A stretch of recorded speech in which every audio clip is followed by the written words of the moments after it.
The snow's melting. It's a quiet day, a little bit dark. Feeling good. Hey, buddy. All right, let's run this one out. Off to the Pure Lands. What are you up to?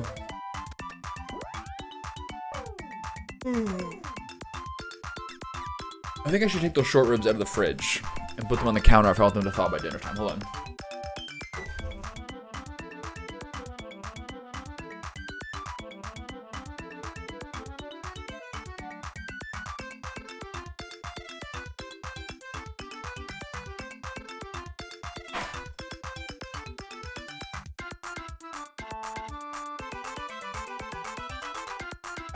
For real this time.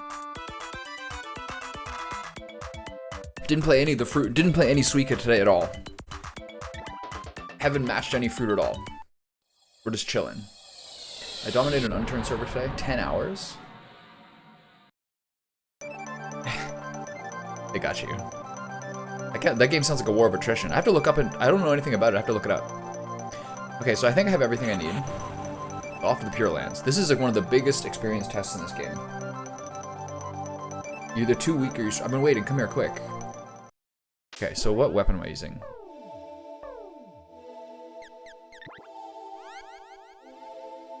Spear's a 7. I can get one more level with the spear. Got it. What about you? She's using the glove. Nice, okay. And he's using the whip.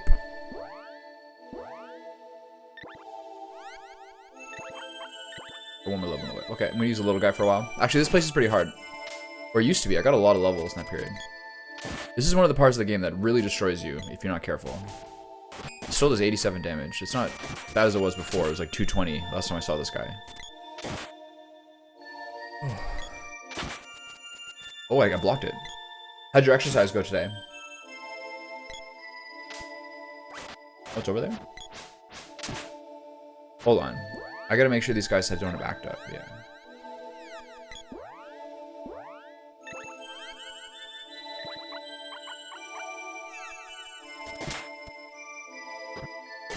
Everything groovy? How's my items? I forgot to look at how my stockpile's going here. 2 fairy walnuts. 4 of these, 2 of those. I should have upgraded some of these things. Oh well, let's see what happens.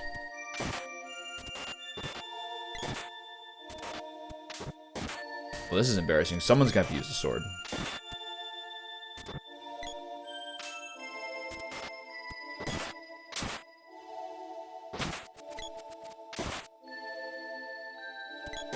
I think this is my favorite part of this game.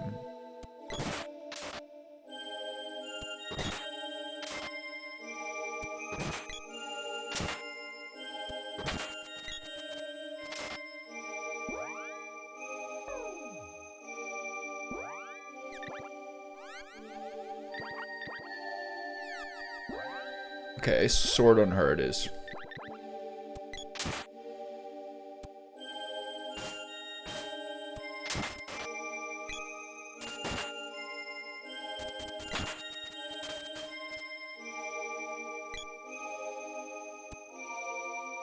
Oh man, this is a groove right here.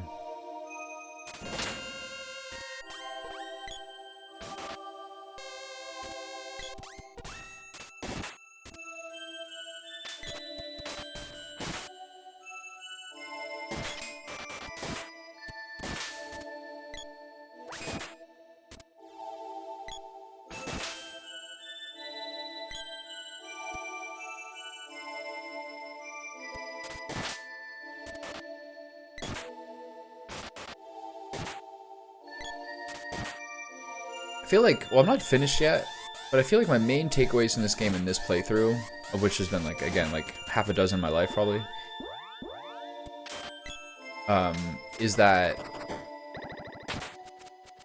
the things I've really liked is sort of like the pacing of how the game's like tempo accelerates, in terms of how long your like general like errands are and what you have to do, and how they get longer and longer, more gauntlet-like over the course of the game. I think they do a really good job of that. And I really like the sort of the progression system with weapons, of how you're always kind of switching weapons up, because it's kind of easy to max them out, especially early when you only have 3 or 4. And then later on, You just always have more stuff to change around and can switch around weapons constantly if you want to. I really like that part of it. And like the slight different like play styles of different weapons is nice. Some things like the boomerang I think could be a little better. Like the boomerang and the pole dart I don't think really have like a strong argument over like the whip and bow, or like the bow especially. It's just so much better. And the things that have been bugging me are like the kind of like general boss mechanics and the fact that without grinding attack magic, it's absolutely useless past the first like 5 hours of the game. Those are things that have been kind of sticking with me a little bit. Oh, I forgot to go get the pygmy hammer. I looked it up. It's actually in the dwarf village.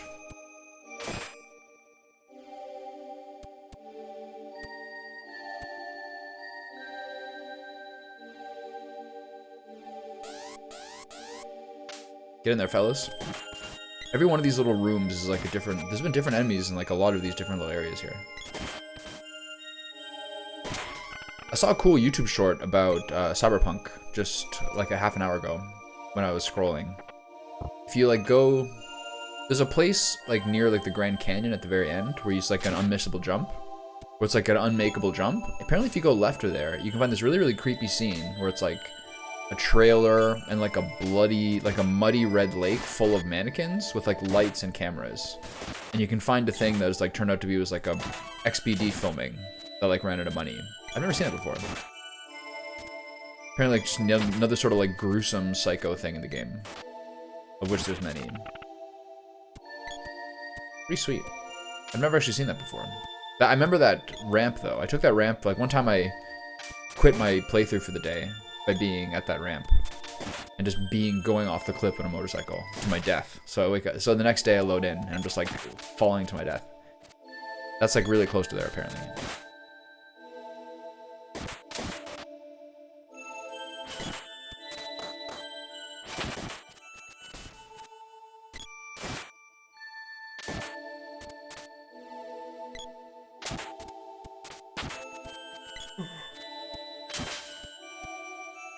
Is this an entry? No.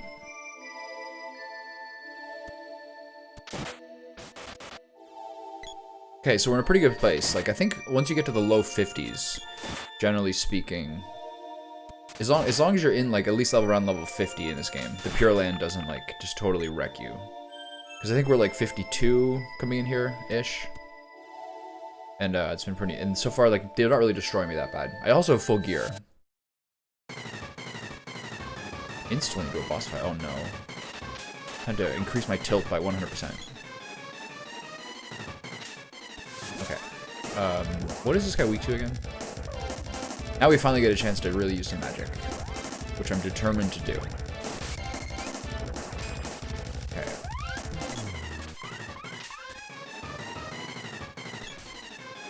Here's Sylphid, alright. Sylphid you will get, sir.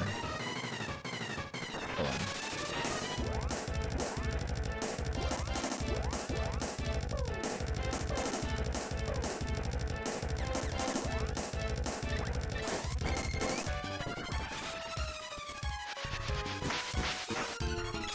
114. Respectable. I'm really going to spam my magic and maybe leave here a couple times to get Fairy Walnuts, because I really need his magic to be a bit better than this. I'm just going to charge up to whenever this guy's in the area. Ooh, that's a big one. Okay, so he's going to do really good damage to the spear, because it's the strongest weapon. But I do want him to get a bunch of Sylphid up there. I can do 25 casts. We have so much mana now.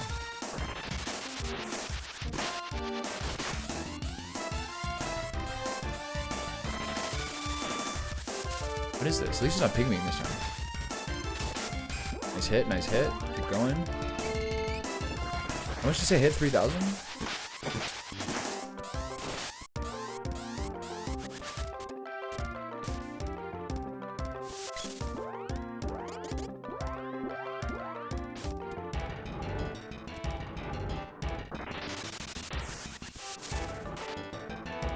We're blocking that balloon ring a lot. We might be over leveled. I think mostly it's just being lost in like the gauntlet like areas I was doing yesterday.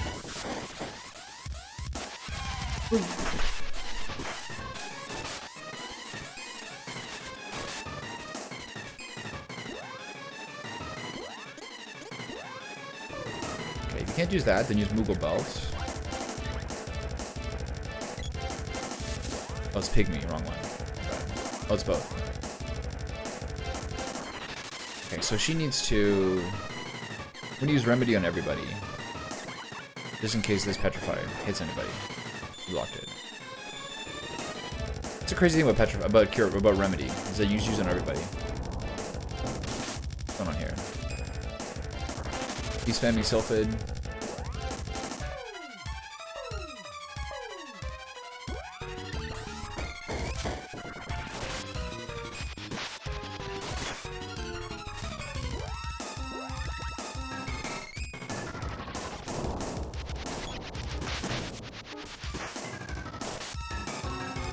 He's spamming Sylphid.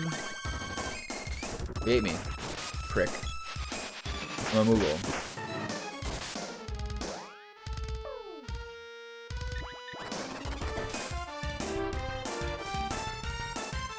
Oh wow, they did a lot of damage to me.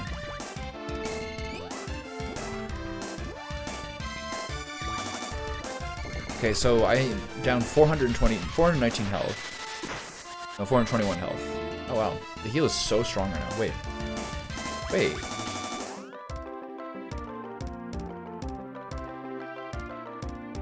I was at full, and it took me to 5, and then dead. That's so cringe. This is why I hate this fight. I think this guy's like such a disgusting cheeser.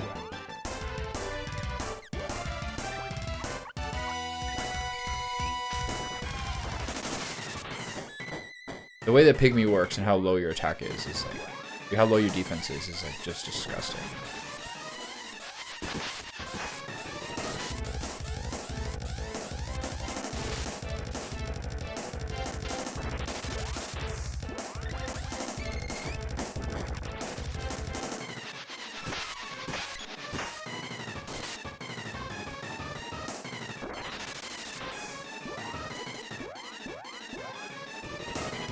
I wonder if I should stop using magic here.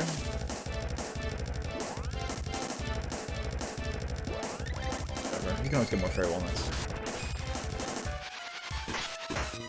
Is this guy dead yet? There we go. Nice. Okay, got one more in there.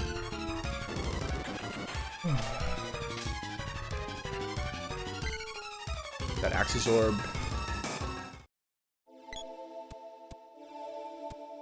I'm tempted to like kind of go back and start over with like my stuff refreshed. I know there's other routes I think I could have gone. Whatever. I'm looking forward to playing the sequel on Monday. Saturday I'm gonna take off, and then Sunday I'm gone in the morning, and then the afternoon it's gonna take me forever to watch the World Finals. That's kind of it for that. So I think Second Dynasty 3 will be Monday, almost assuredly.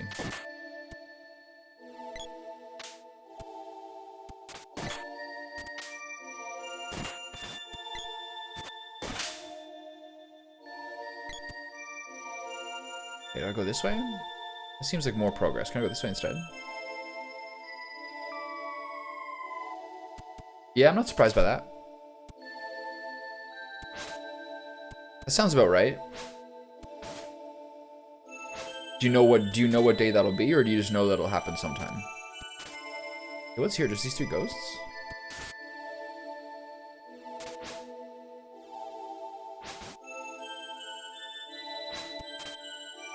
Just because you don't want to waste the time? Moving on to a new chapter in life? How do you see it? You seem like the all or nothing type, you know what I mean?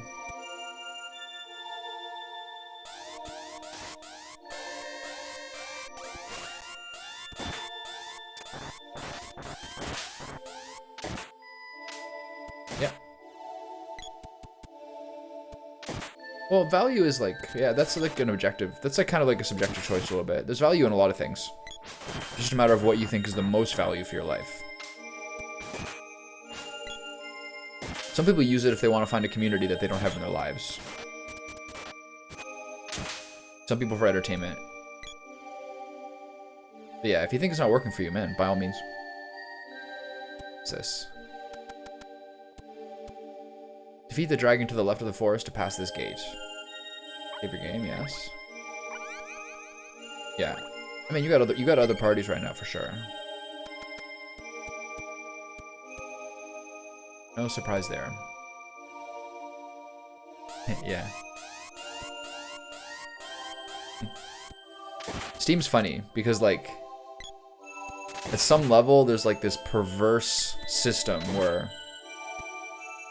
and this is not our problem and not like our concern at all, but like you're like I really want Steam, you're like I really want Valve to do well so that if it goes under I lose the $3,000 I put into it. It's like, is there stock I can buy? Can I buy stock also to make sure that I keep this game collection my whole life?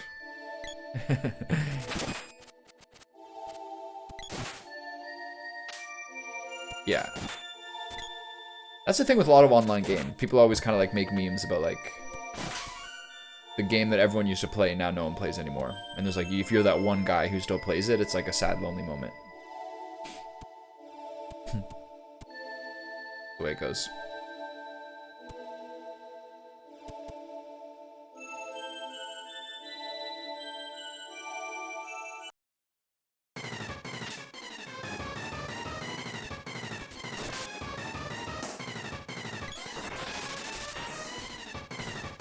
Oh my god, that did a lot. Got some original dragons here, I like this. Okay, so I'll use this time to heal. And then analyze him when he gets back.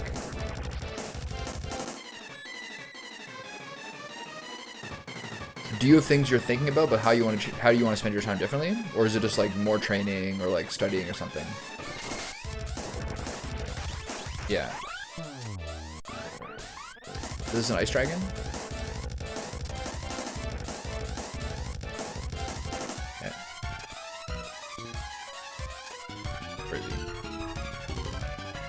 Fucko, where are you?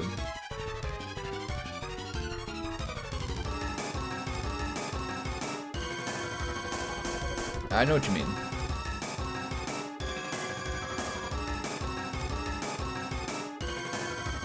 Where's this guy?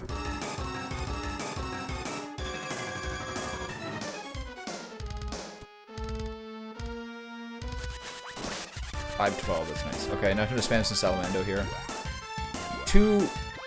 1 mana pool per boss. Well, half mana pool per boss fight is a legit amount of like upgrades, I think. This guy's less health than the previous one.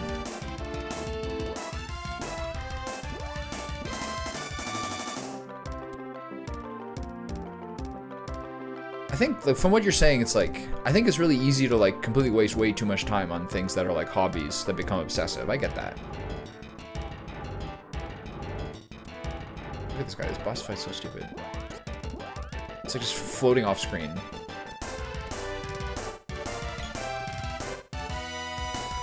Look at this. This is so dumb. Alright, come on. Over here, buddy. But I agree, I really know what you mean. I'm feeling what you're saying a lot. Like, you have to think, the person that you are like a product of what you do.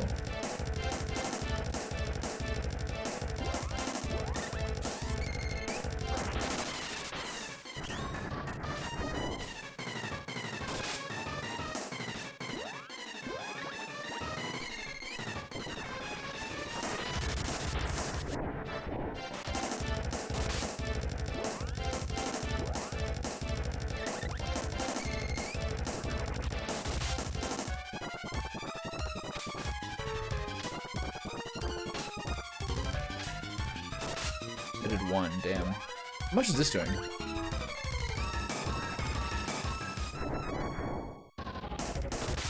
Oh, this is so weak. Because it's level 2. I'm level 3 now. Maybe it's more. Let's see. 57. How much more is it now? 197. That's crazy.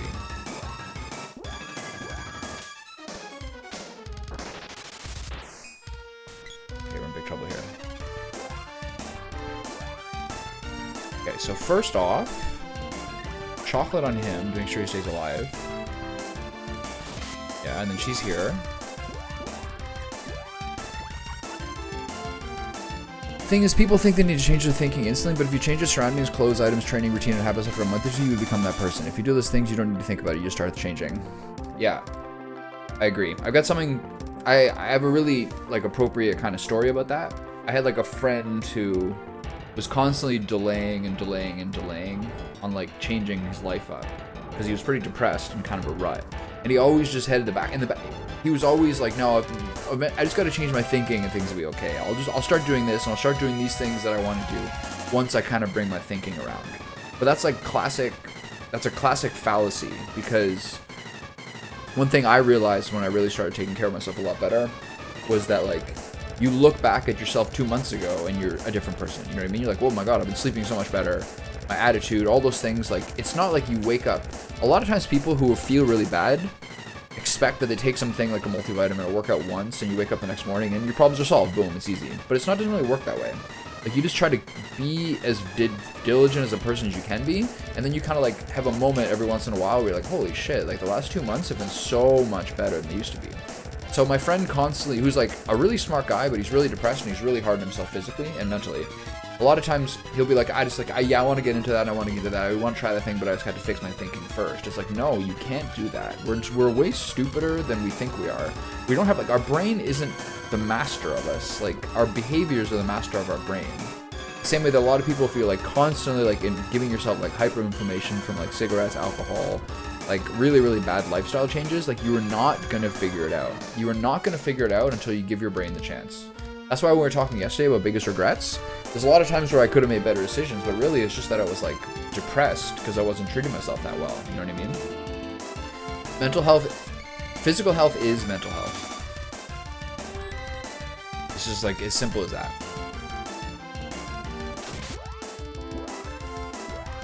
Yeah. It's like you are what you eat, you know what I mean? It's the same shit.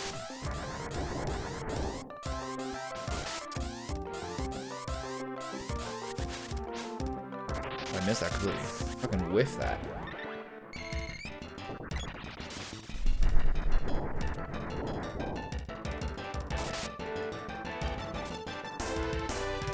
Raining out. Heavy snow 3 days ago to rain now.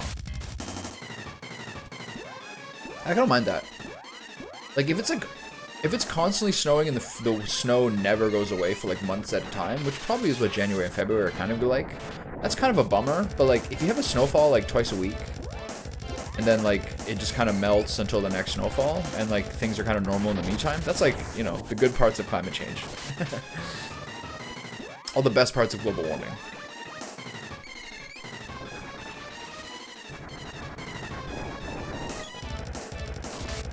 Okay, let's finish this off with one exploder to see if it's any better.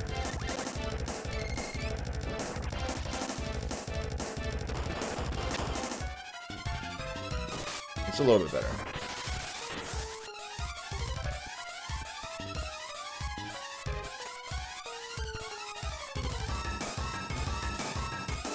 I hear that from guys a lot.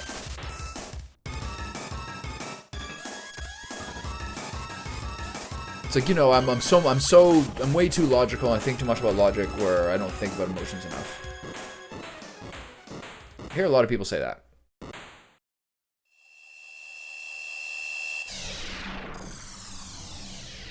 I know what you mean, but if you're talking about that thing about it unturned, is that since you put so much time into it, it feels like part of you. And if you're saying that as a reason why you don't want to drop it off, I would suggest that you look into something called the sunk cost fallacy.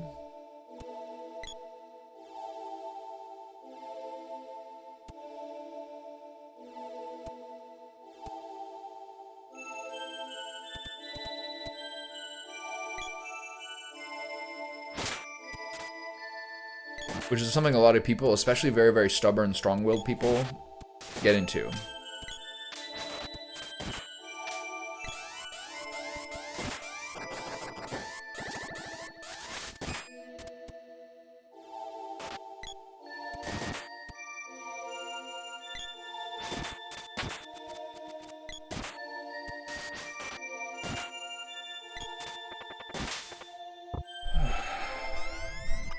Doomtrap. Rude.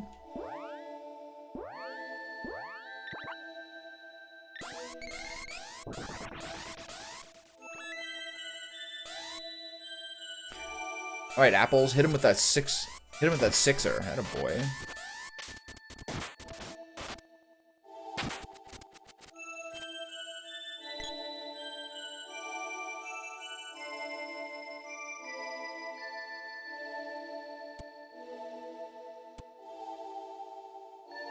Yeah. It's the sunk cost fallacy. It's exactly what you're describing. I've already put this much into it. Continue on. Shall I save your game? Yeah, sure. Sunk cost fallacy is like, I've already put this much in, I might as well keep going. It's got to turn around for me eventually. It's a big thing in gambling, but also like really in lifestyle choices too.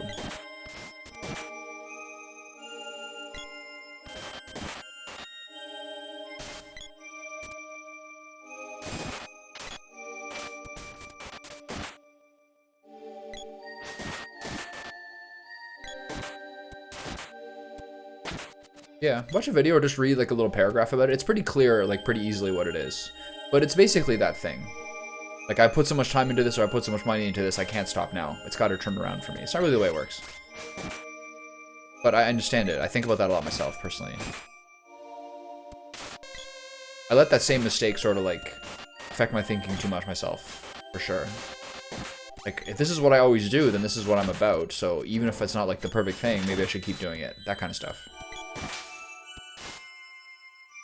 But yeah, you don't like reading, right?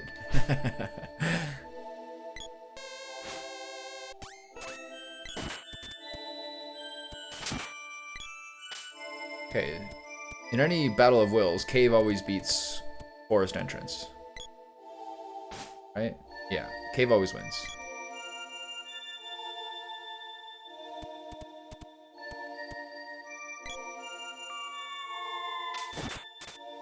Sounds like my cat.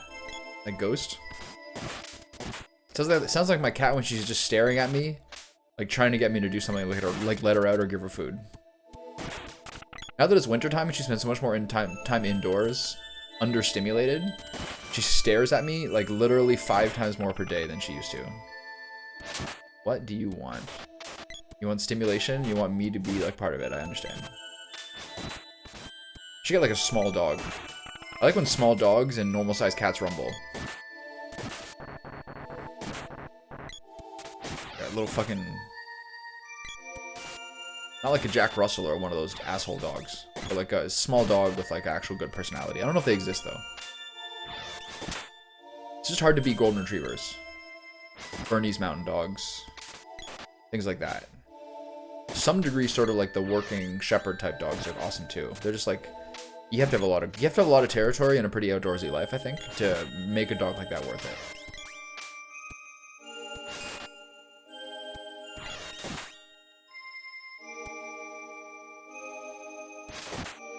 You can tell we're strong because we can actually hit these guys now. We just two-shotted Tomato Man.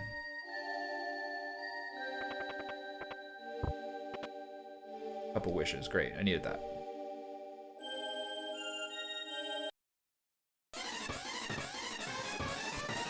This fucker.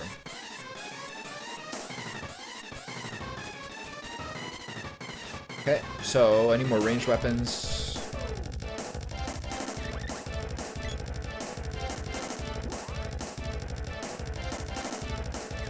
This guy fears gnome, right?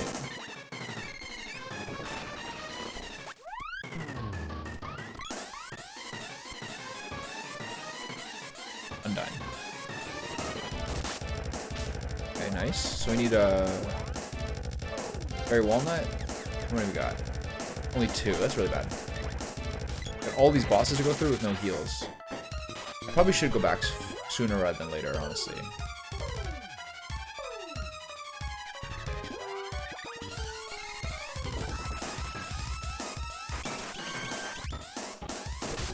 That's a lot of damage.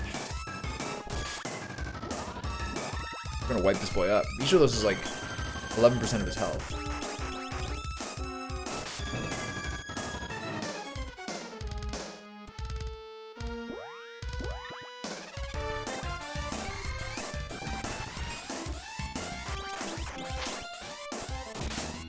Are you watching in English or Polish, by the way? I'm curious.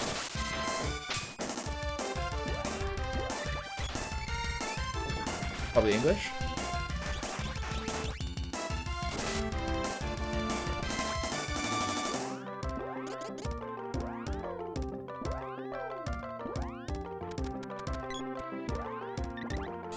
Oh no! Oh, what the fuck?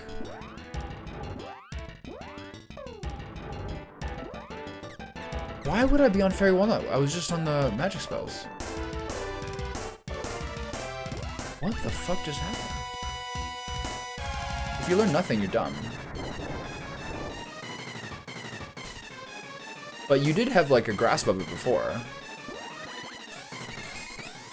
You basically like understood it. You just didn't like accept that you were doing the wrong thing about it. In terms of your thinking.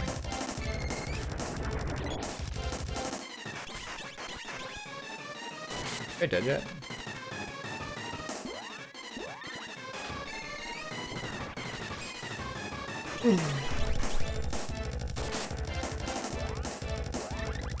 I can't believe I wasted that Fairy Walnut. Oh my god. I have to back. Okay, I'll do it now.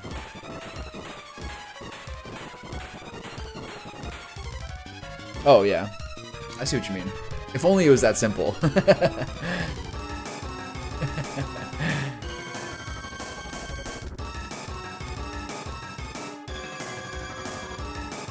I think a lot of people are always looking for tricks. You know what I mean? I think everyone's always looking for like tricks that are like easy cheats, but I don't think that's like necessarily how things go.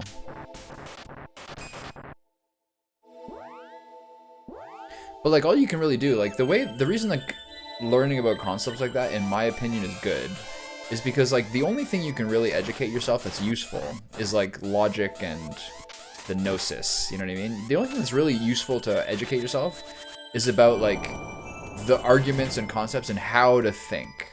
Everything else is fine, like learning about the world, etc. is fine, but I really think I think that's the main important thing in education. Oh god, we're gonna die. Is like, oh okay, this is this trap, or this is the way that I'm thinking, or this is why I think this, or this is the argument someone's making that's like sophistry or something. I think that's the main valuable thing that like differentiates wisdom from just like having a strong brain. Because there are people that, what did I get there? What did I get from that chest? There are people who have like very, very powerful brains, but they're undisciplined, you know what I mean? Like discipline and like context is everything.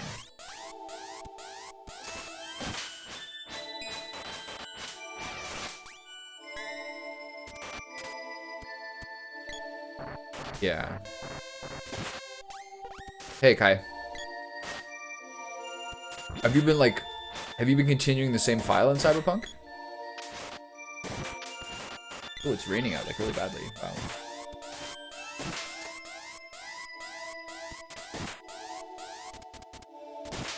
Like what kind of like a chemical explanation for why it works that way? What is in these chests?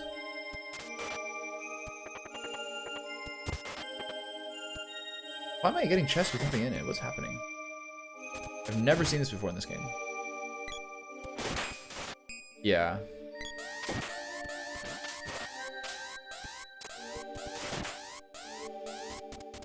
That tomato man is as confused as I am, but where all these chests are coming from. That's crazy. There's literally nothing in these, right?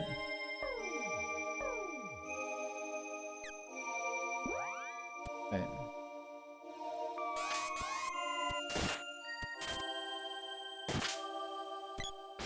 Okay, once I kill these guys, I'm out of here. I gotta stock up on items.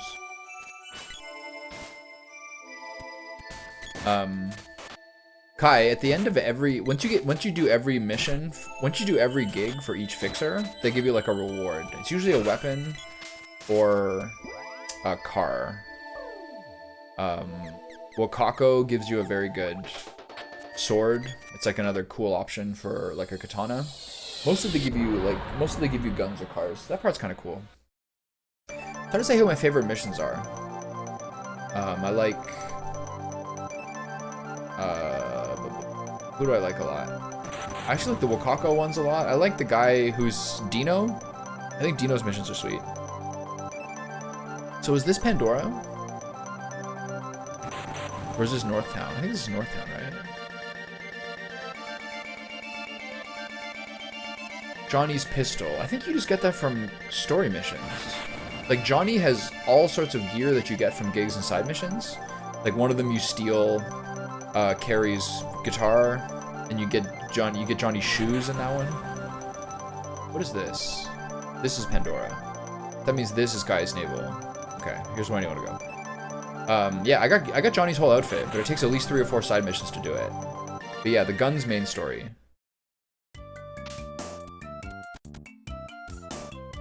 The whole Johnny outfit is sick. He's got a nice jacket.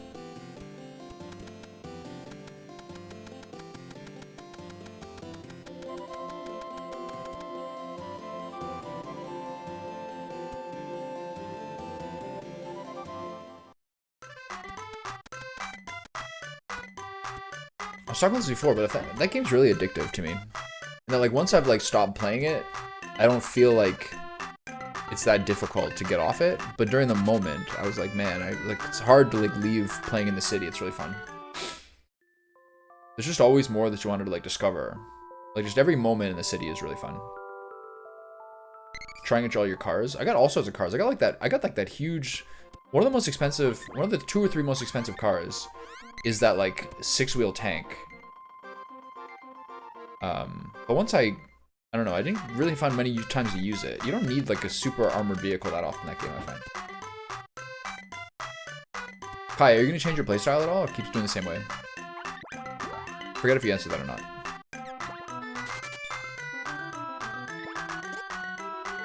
Okay, so I gotta find some place to get fairy walnuts.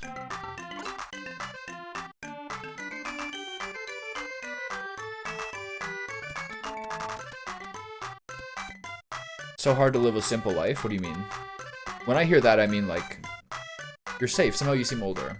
Oh, thanks for dropping by. Take this mallet with you. That's what we use in the show. Okay.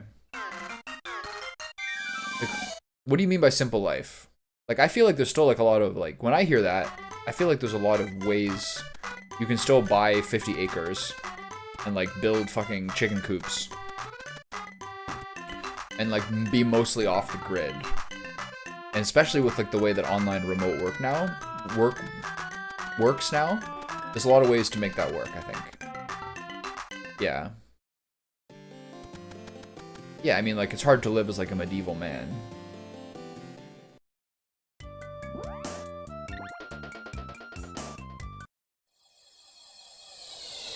I think, like, moderation, you know what I mean?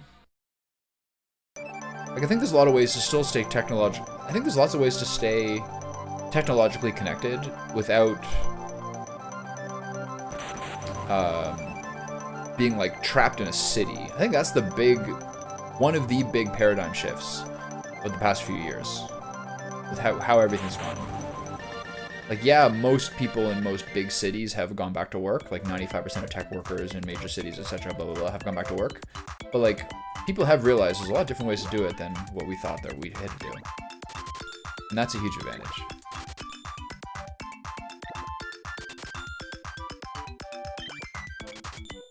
Okay, I'm restocked up here.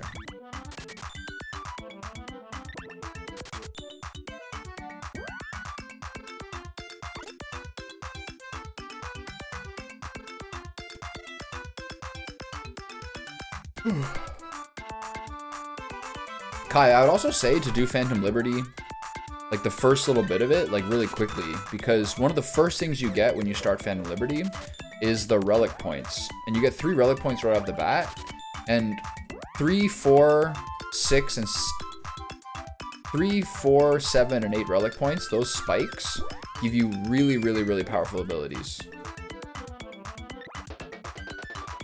At least just start Phantom Liberty really quickly to get the 3 relic points, which is like, if you're using one of like the Mantis arms or the Gorilla arms or the Monowire or the projectile launcher, I think you're using the projectile launcher if I recall correctly. Those is an insane spike and how much better it makes those things. Very, very cool.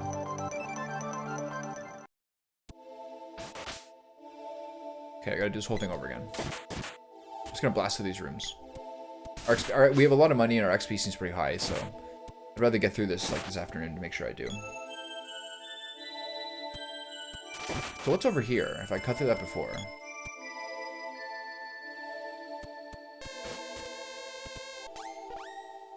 there anything over here?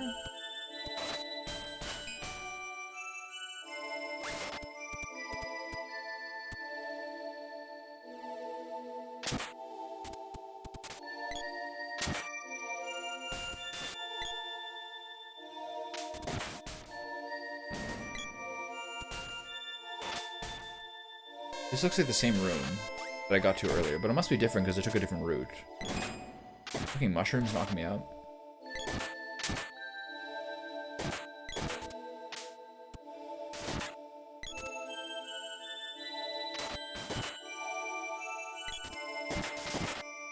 Getting level 8 in a weapon takes a long time, actually. If this guy's not level 8 yet after all these guys, yeah, it's crazy. Just to confirm, I do have level 8, right? I'm almost 100% sure I do. Yeah, we're at 790.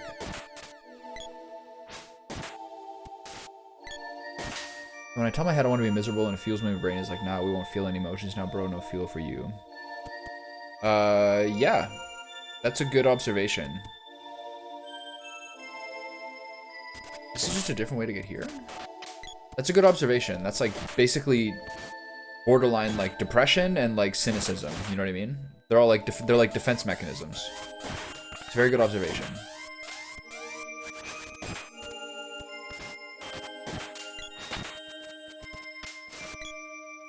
This is just a different route to the same place? Wait, no, this is the way I went last time. Alright, whatever.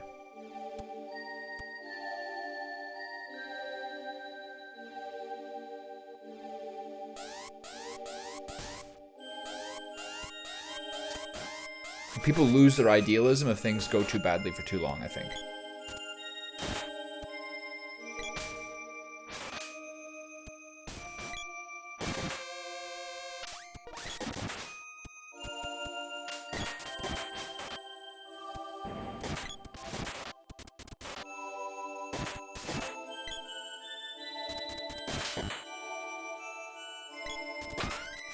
Okay.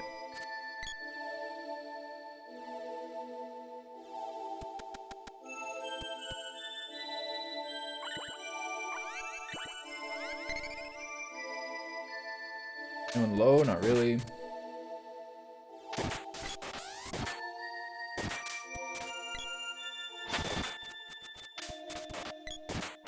I really don't feel like I need to do very much of this fighting. We seem pretty strong already. There's no sense from it's just like really weapon levels is the main thing.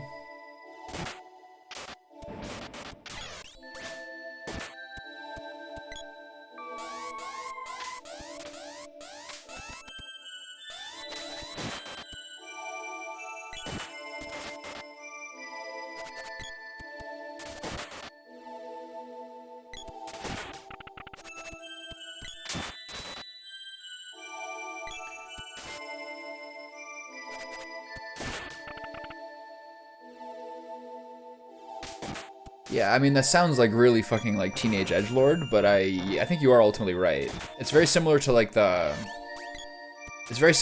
Japanese code of the samurai. You know what I mean? Like if you're thinking of death and prepared for death at any moment, and like thinking about the way that like you should face death with like courage and like devotion, then like you're living like a purer life. So, like, yeah, ultimately what you're saying is, like, very, very similar to, like, that samurai code. Which I think is, I know there's a book called the Hagakure, but I don't know if the actual samurai code is called the Hagakure. But it's a very good read.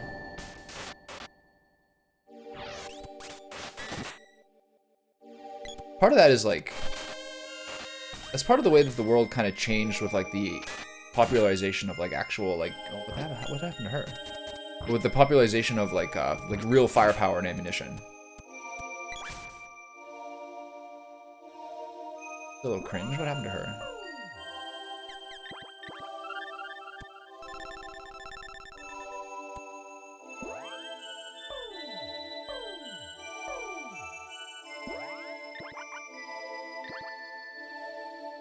Like, look, it's just like she's still recovering from the other thing, so she didn't get to use her spell. A lot of the ways that like this, like the random chance, even like by the 1850s or whatever, or earlier, I guess. It depends on your perspective. Like just the sheer fucking random chance of like just bullets flying out of nowhere in like a 100,000 person fight, and the way that like changes the way that you can like fight with honor, and like how battle went, and just how much more people in a different way were just like meat shields. People were always meat shields, like infantry, etc. Like, don't get me wrong. But like there's so many ways that like a samurai code of like, you know, sword fighting, arrows, like warfare, Like, there's so many stories in the Civil War book I'm reading of, like, just, I don't know, the health and sanitation was so bad, and, like, people were so stressed, and then just a random, like, an older soldier, like a general or something, like, bangs his shin during, like, a collision, and his shin gets infected and he dies 3 weeks later. Or, like, someone gets shot in the knee and it gets infected, and then that's just it, they die. Or, like, a random bullet, like, hits the commander, and so, like, a victory is thrown off. I mean, don't get me wrong, I know war's always been like that, but it really changes, like, the perspective on things, I think. Okay, well, as good as a swordman as I am, I guess a random musket ball hit me in the throat. So shitty. Fight the dragon to your left. Defeat the dragon to the left of the forest to pass this gate.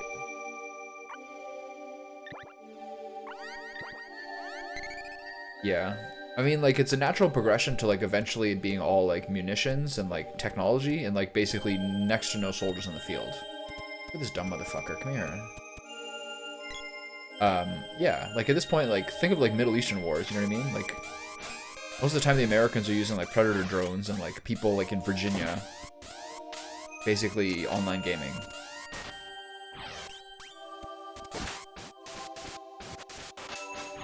Makes sense.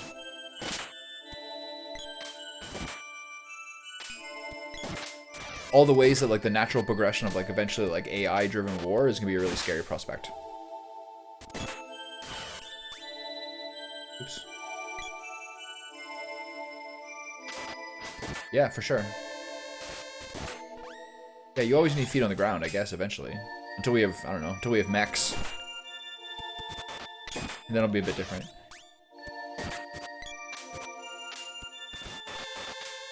That's why so many of those, like, mech animes are so cool, I think. Like, soldiers trained to have, like, the best synergy. Why are all these chests opening with nothing in it? It's only this tomato just baiting me. All those, like, mech animes like Evangelion or like, something like Xenogears. Okay, this is Undyne, right? I know. Talking about the ways that, like, soldiers, despite their age, they're mostly just, like, determined, like, how well they sort of meld, like, the man-machine. Did Analyze not work? Okay, it's fire, so I don't really need to know much more.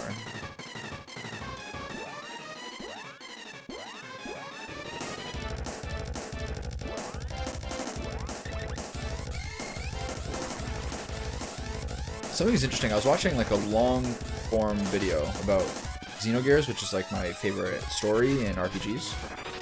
And one thing I didn't realize is that, like, most of, like, I always was like, oh, okay, it was so influenced by Evangelion, obviously, because Neon Genesis Evangelion is, like, so influential in Japan. But, like, the rough plot of the game was, like, made before that show debuted, as far as I can tell, is what they're saying. It's, like, debuted in, like, show debuted in 95 or 94 or something.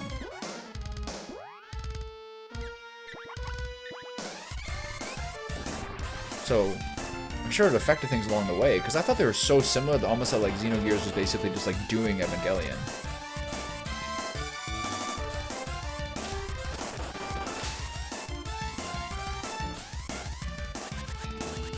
I hit this guy.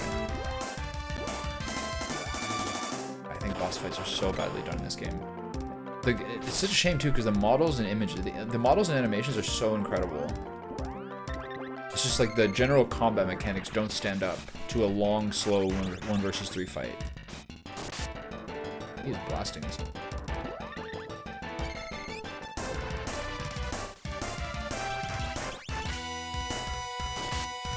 I don't know much about Warhammer personally, but yeah, I think ultimately that would make a lot of sense.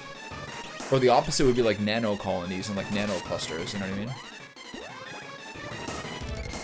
Okay, I don't have to use the spear anymore, so it's not the sword. I need him just to be at high level in most stuff. Sword's at 7. I think we do have another sword orb, didn't we? I guess that must be later.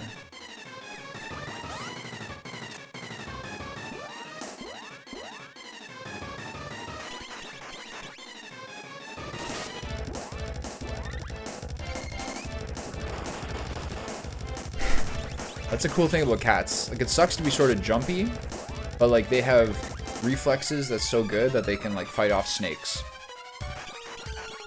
It sucks to be like jumpy and uncomfortable all the time, but that speed and agility is very interesting. Why did I only do 58?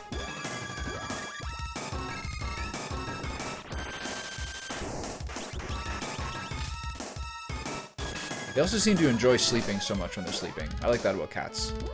Especially older cats. Like when they're out, they're out. There's like a limp towel on the ground.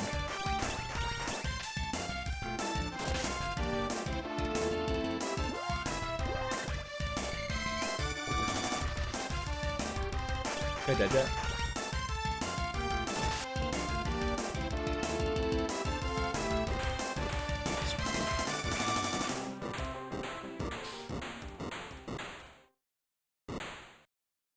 Kittens, people are always like, people will see videos or they'll talk about their kitten and be like, oh my god, she's so sweet. Like, oh my god, look at the way she's doing. But cats, like, genetics is a kitten is to go all out to get a human to adopt them at like an instinctive level. Like, this cat is the same way. Like, she was very, very, very sweet for about 3 months. And then she's like, all right, I got him in the bag. It's now time to live my life. She's still very sweet, don't get me wrong. But cats like really, really, really turn on the charm and make sure someone adopts them up until the age of about 6 or 7 months. And then they're like, okay, now it's time to be myself. Cats are very much like that. Like, it's in their genetics. And they do hunt for fun. They do kind of like just kill for nothing, which is kind of a shame.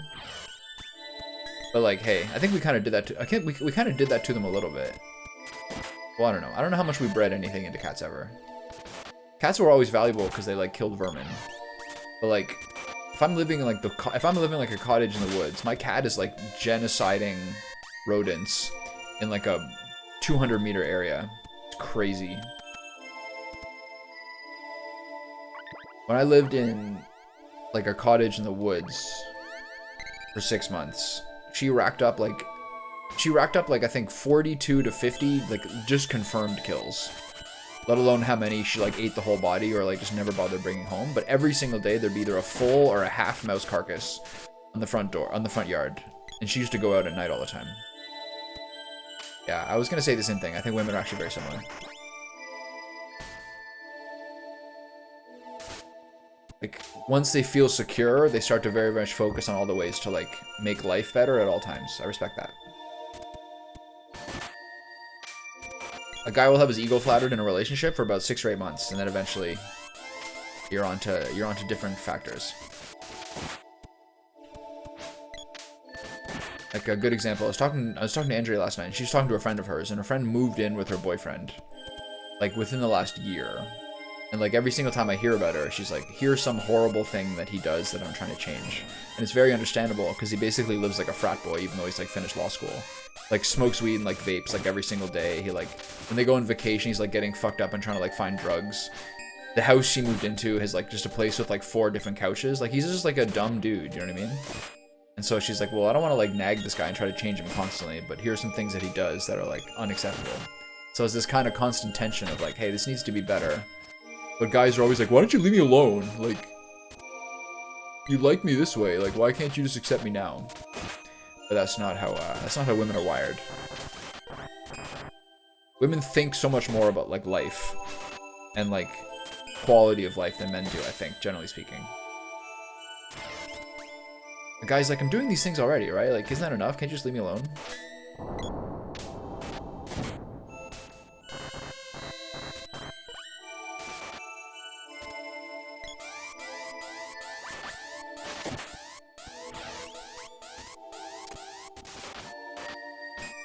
You should kind of wonder how like things are different in gay couples, either double male or double female. Like how is like the calculus changed?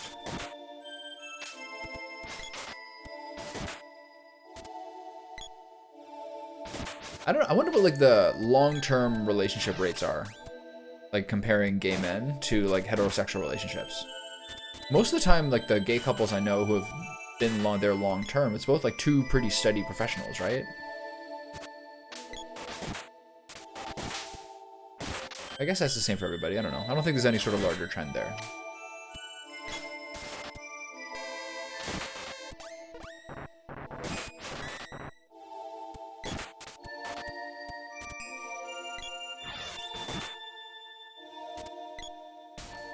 Ooh. These little guys are annoying.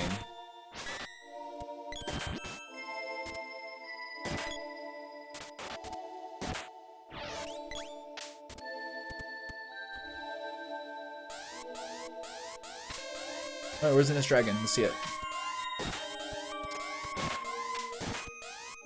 Damn, it is so dark out already. Hey, Ann. Should I not have, like, responded to that text this morning? I don't want to, like, I was like, that must have been like 6:30 in the morning for you. I don't want you on your phone at 6:30 in the morning. It's not healthy. Were you just up for the dogs? Hope it didn't wake you.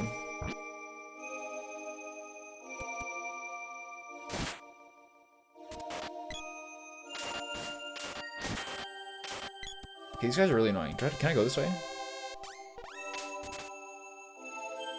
Oh, right, okay. How often do you have to take them?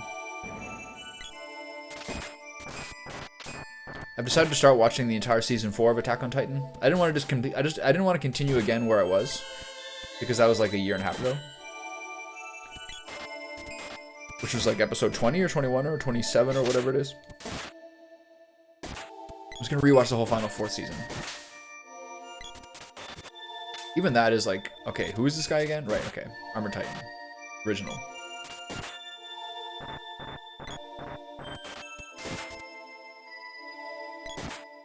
I think there's a command in the chat.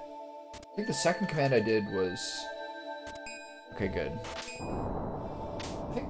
I think if you are gonna get Secret of Mana, if you're gonna Secret of Mana 2, I think this is the command, right? No. There it is, yeah. So you have to have the exact same ROM I have if we're gonna play multiplayer. So I'm not sure which one you downloaded. I'm probably gonna start playing Monday. Is it the exact same one? Did you already know about that Nightbot command? All I know is, like, to play netplay, you have to have the same copy. Nice, okay, good. Yeah. So tomorrow I'm gonna go to a ski village, have a nice day off, borrowing a place that our realtor has there. And then Sunday, by the time I get home, it's gonna be like early afternoon. So basically I'm just gonna watch World Finals, and that'll be like fucking dinner time at that point.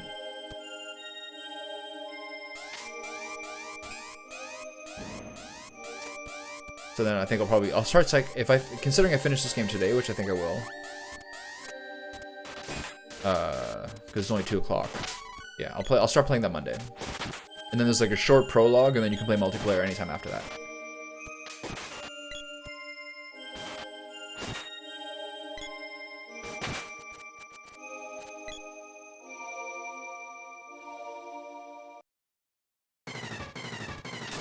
Ooh. What do you got here? Thunder Saber? So that means he's weak to Gnome then, correct?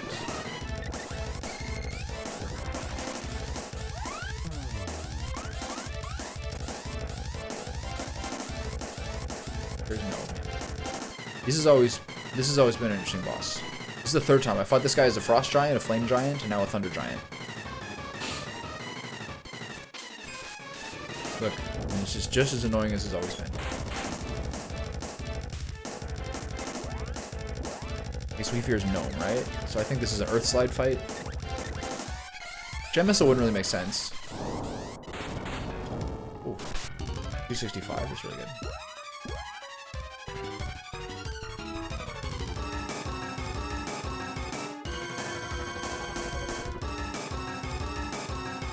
It's a good move. Any beach day is a good day.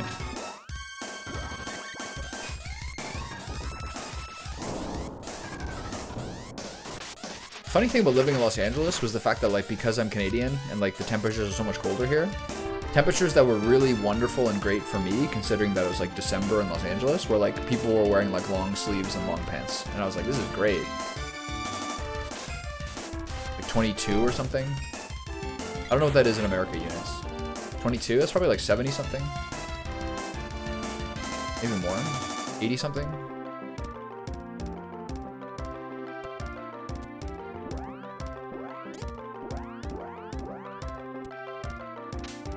This is the thing that's been kind of leisurely about the bosses now is because like all I really need to do is just blast them with magic. Did that even do damage?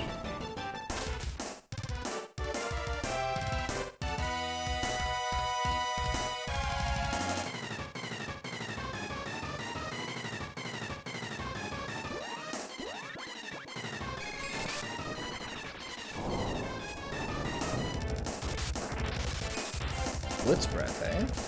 Oh my god, that was a one shot.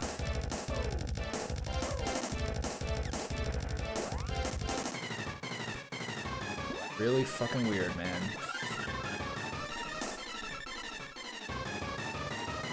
That was like 93% of her health.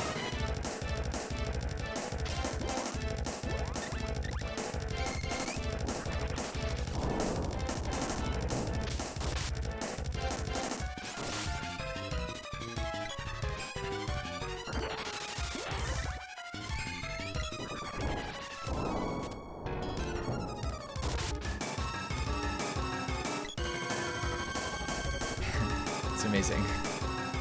Which Sonic was it? Do you remember this time?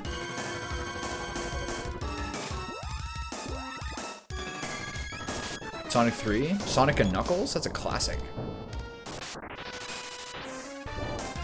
Sonic 2 or 3? Oh my god, 420? What is this guy? Sonic and Knuckles? Sonic 2 and 3 are probably the best ones. There was one that came out like... There was a Sonic that came out like 2 years ago or something. I mean, there's two at once. There's like, one was called Sonic Mania and one was called Sonic something. And one was good and one was bad. Apparently one of them was like a perfect, like, remake. Like a perfect sort of like tribute.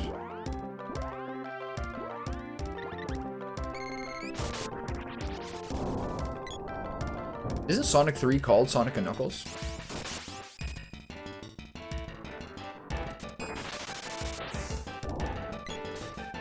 This guy is destroying me.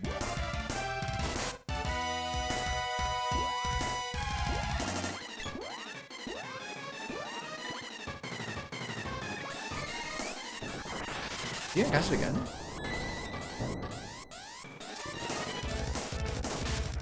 I got some damage here.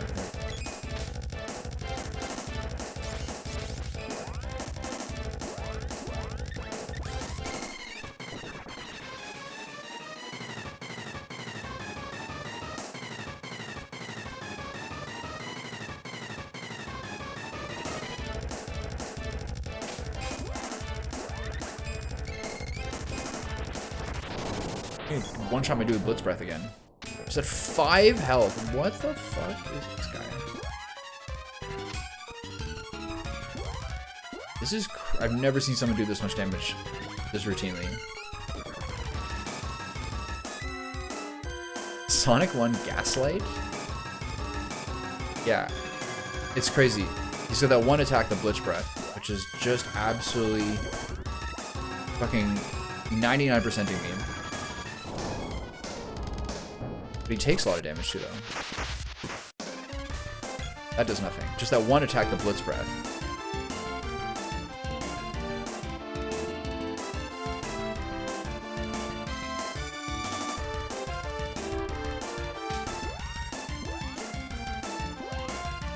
He's out of mana.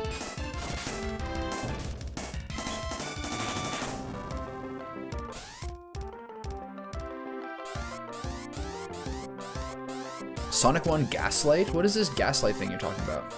Is it like a mod?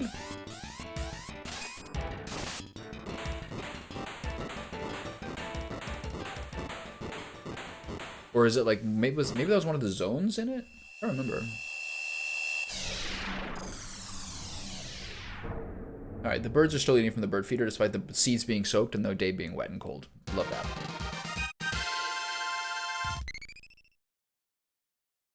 Good job, everybody. Okay, that's my last Swords Orb. I've been like wandering around a lot, so I hope I haven't missed anything.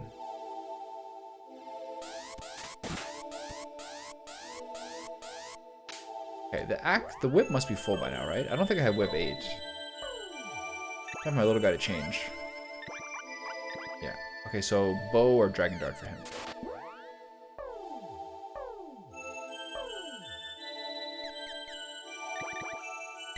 Dragon Dart is 9 more damage than the whip is. Interesting. Is it level 8?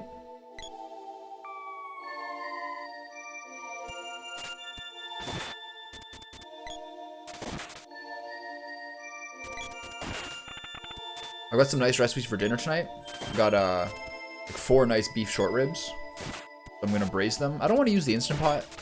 Instant Pot to me feels like cheating. Something gets done in 45 minutes as opposed to like 3 or 4 or 6 to 8 hours. To me, it's like, feed the dragon to the left of the forest to pass this gate. I do have an Instant Pot, so maybe I will use it.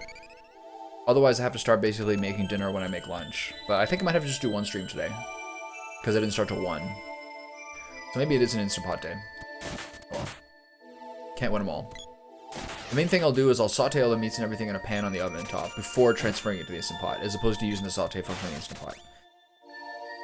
So it's gonna be like sort of like standard like leeks and vegetables and garlic and red pepper, red wine and something like that. With you just kind of brown and braise them. What's going on here?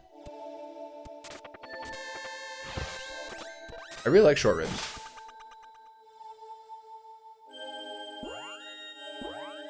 For the chili I made, I did half ground bison and half like boneless short ribs, and like they just put so much like meatiness into the chili mix, and were really tender and delicious at the end too. I don't know, it just feels like it is like having science on your side, but like it's kind of how like a microwave feels, you know what I mean? I know it's not as bad as that, it just bothers me. I love a long simmer, you know what I mean? There's no way this is good. But I guess extracting flavor is extracting flavor, and I'm overthinking it, but... Done in 45 minutes when it could be on low in 6 to 8 hours or on high for 3 to 4 hours in a slow cooker? It's fucking sussy, man.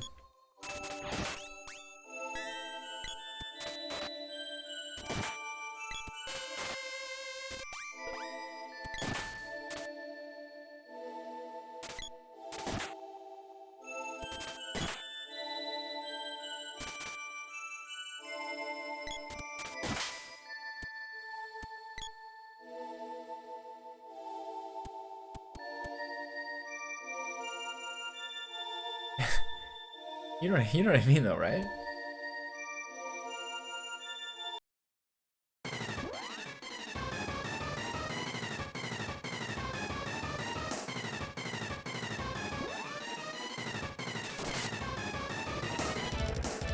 Okay, this guy probably uses Sylphid. Blitz. He's using Blitz Breath again. He's gonna one-shot me. Okay, does way less this time. These are edgelord quotations, despite their aptitude.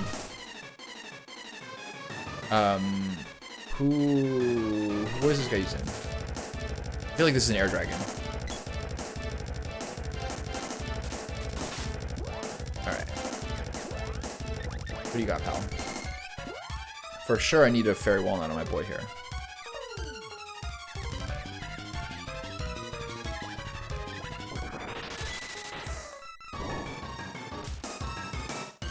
Andy's magic skills up, you get it. Sylphid reaches 2. What's a fear? I think there's another gnome boss, right? Here's gnome. Hey, they hit me with they're hitting me for the 2-for-1 here, like every time.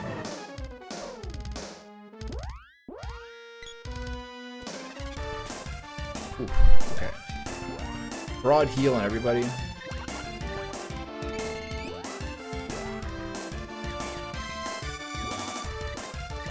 Keep spamming this. I think I literally introed my own guy's spell with the heal. These are the ways that like the spell queuing and the community queuing in this game is super weird.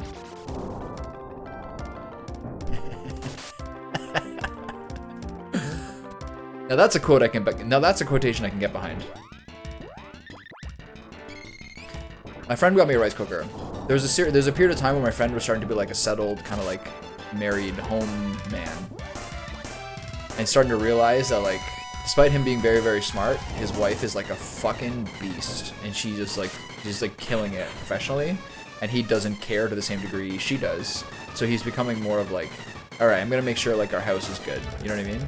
And so like every year at like Christmas and like my birthday or Christmas, he was getting me like the best, honestly, like the best and most thoughtful kitchen gifts. including like the rice cooker I showed you before, and like a knife block. Not a knife block, but like a sharpening stone, like the big rectangular gritty one. They're such amazing gifts. And then one other thing he gave me too. No, the knife set I bought myself. But like those are literally like the best gifts, man. A rice cooker when you don't have one. I've used it. I use it like 150 times a year probably. So good.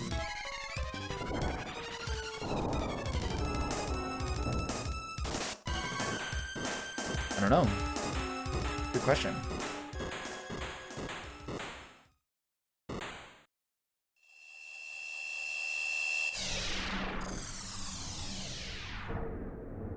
One thing I've learned about my house is that it doesn't get very much direct sunlight. Like when I moved in here at the end of April, there was still like 2 or 3 patches of snow in the yard. I was like, what is going on? That took like several weeks to disappear just because that little period, because of trees, literally never gets sunlight. And I kind of see that now. Like I get sun in my yard now between like 11 and 3. Because I'm like in the kind of like a little crux of a hill.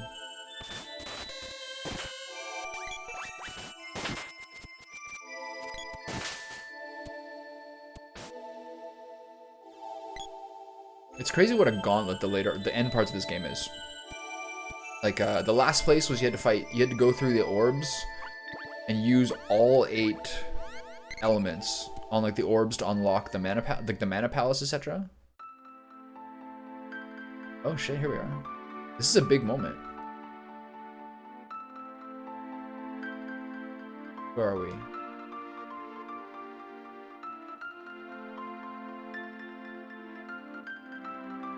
Doesn't like the cooking rice, doesn't the washing rice kind of have to do with what kind of rice you have? A lot of the sushi rice I'm buying lately says you don't have to wash it. Like kushiki or whatever it's called.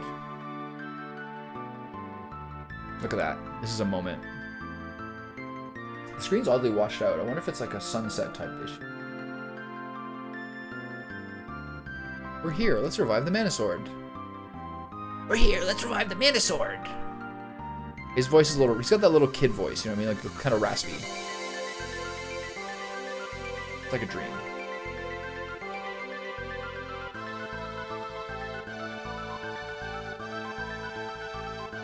This is your classic, like, any minute now, Sephiroth is going to come floating down from the sky and pierce a sword through Eris.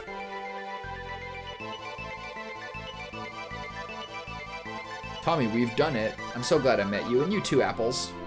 Thanks, Candy. I'm so lucky. I found such good help. These guys are rushing on their laurels a little early here, if I recall correctly. So much has happened.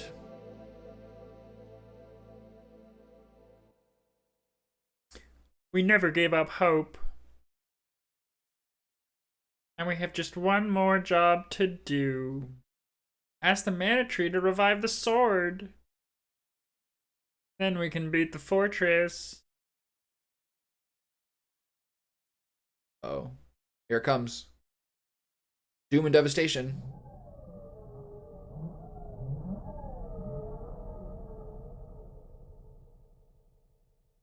Yeah, that makes sense. Ah, now see the power of the Mana Fortress. Yeah, that makes sense. Oh, hey, you guys okay? Ew. There are some rices I would... My friend bought like really proper like Chinese sweet rice for a while when he was learning how to use like his wok and do like stir-fry cooking and get in touch with his Chinese heritage. And that Chinese sweet rice was the most glutinous shit ever. It was unbelievable. You absolutely 100% had to wash that. I don't really notice much of a difference washing my sushi rice. The Japanese style. There seems to be some difference.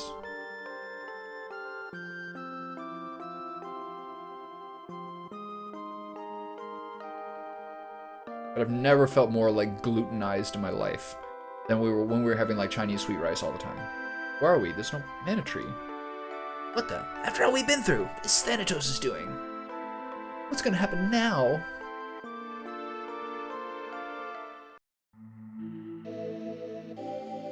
This game has such great music. Tommy, it is I, the Mana Tree. We were washing it like when we made Chinese sweet rice. We were washing it like 4 times before we'd stop getting like starch in the water. The Mana Fortress is using up most of the world's mana. Soon all the beasts will be transformed into one giant creature.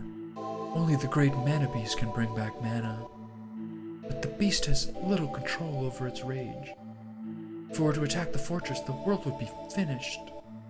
The only way to avoid this is to beat it using the Mana Sword. The sword can only be used by people of the tribe of Mana. Your father, the legendary knight Saren. Oh, Saren, Gemma's buddy. I didn't remember that was my dad. Should be standing here now. He was badly wounded 15 years ago by the Emperor, but vowed to stop him. On his way to a final showdown, he fell and never got up. That was in Potos. You mean the ghost I saw by the falls was my dad? That was your father, Saren. I was his wife, and am your mother. Look at that look on his face. It's like that emote that's like the smiling face with the teary eyes.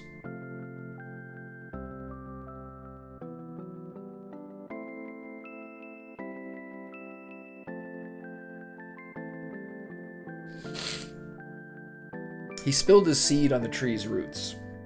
It's different than fucking a tree. That would be very, very chafing.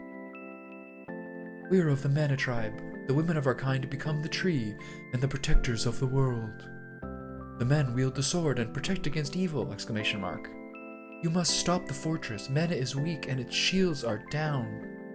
With my last energy, I will summon the power of the Seeds of Mana. Thanks, Mom. Sword power at maximum! Yeah, no, that's exactly what happened, yeah. Very fertile soil, very dark, very loamy. Tommy, I'm sorry, I haven't been much of a mother to you. Daddy, is that really you? Please. Shouldn't be mocking me, this is a touching moment. Feel a little verklempt. Can't do anything.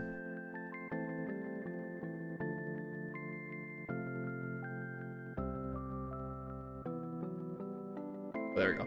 Mother? Why would you talk to me? Mother. I love this song.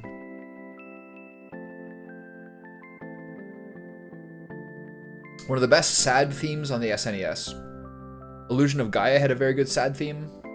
Gao's theme from Final Fantasy VI is another great sad theme.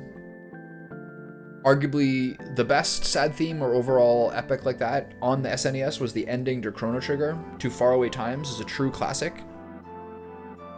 There's lots of good like action songs in the SNES as well, in terms of like upbeat music, but those like the Metroid soundtrack, etc. Earthbound had good music, but a little bit different. Snap out of it. She asked us to do something. Candy doesn't have a mother. Candy doesn't have a mother.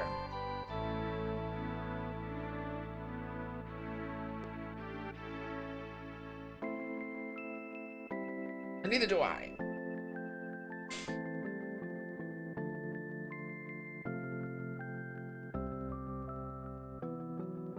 Sorry.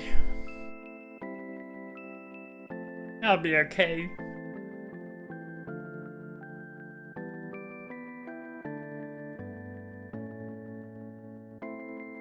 They're really dragging this out.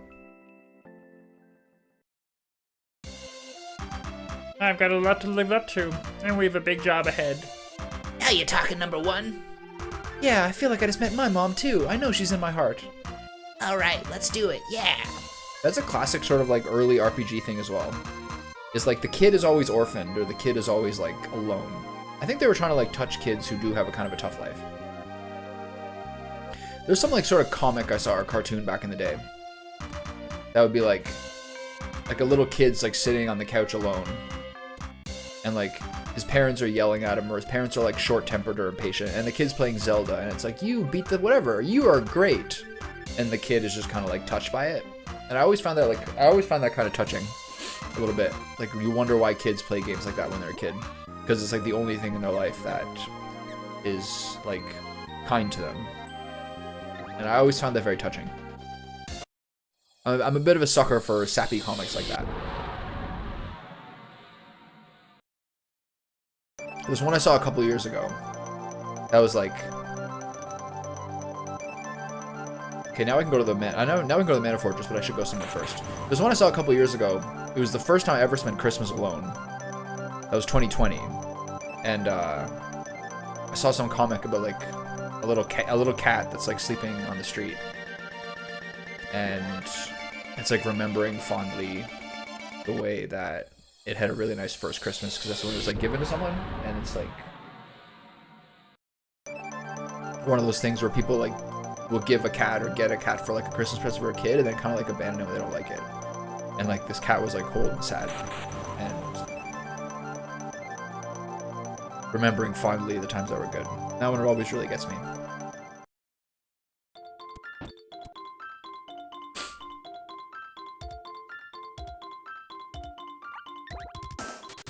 I made like $350,000 there during that run of the Pure Lands, and it wasn't even that long of a run. I skipped a lot of creatures.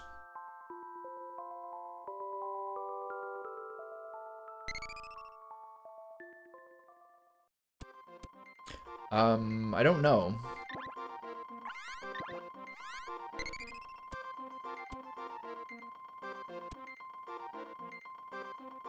I don't know if I've seen that one. It doesn't sound familiar. I can't even like think of that one that I was talking about.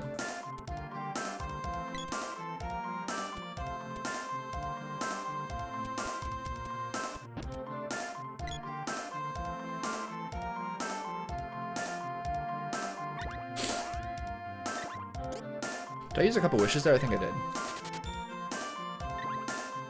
Yeah, whenever candy was like one shot. Okay, I'm gonna go see Gemma again, and then I'm gonna do the ending. Oh, I need to go see Watts too. The thing with the Mana Fortress is that there's a lot of secret gear. It's like the only part of the entire game essentially where there's like actually useful rare drops. Like the ninth upgrade orb for every single weapon is a drop from various monsters, and there's like tiny like 1 in 100 chances or whatever of like all of the top end game gear. It's a forbidden place. No one's been there before. Beware. That's it. It's a forbidden place. No one's been there before. Wait, can't you talk to me about my dad?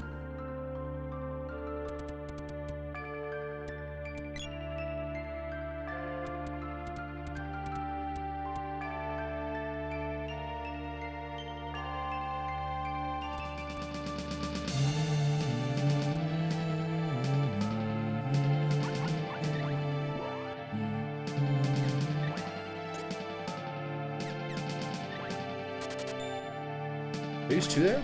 Just 1. Buy some barrels. Barrels make your guy immune for as long as they last. So they're like, okay, we gotta get through this part. Let's just barrel up and run around. I'll probably never use the barrels, so I gotta do a demonstration now, at the very least.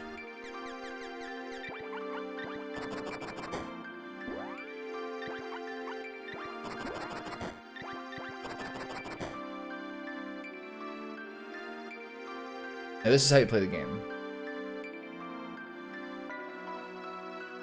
I'm immune. I'm invincible. Forget the $300,000 of armor I did. Now I'm truly invincible. This is what I look like IRL. Just a big wide cylinder. Alright. It's a good looking barrel too.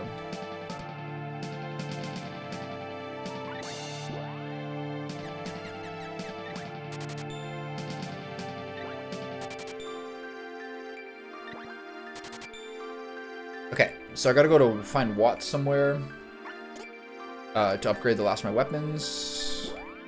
I think I probably missed a couple of upgrades, but it's not the biggest thing ever. Exactly.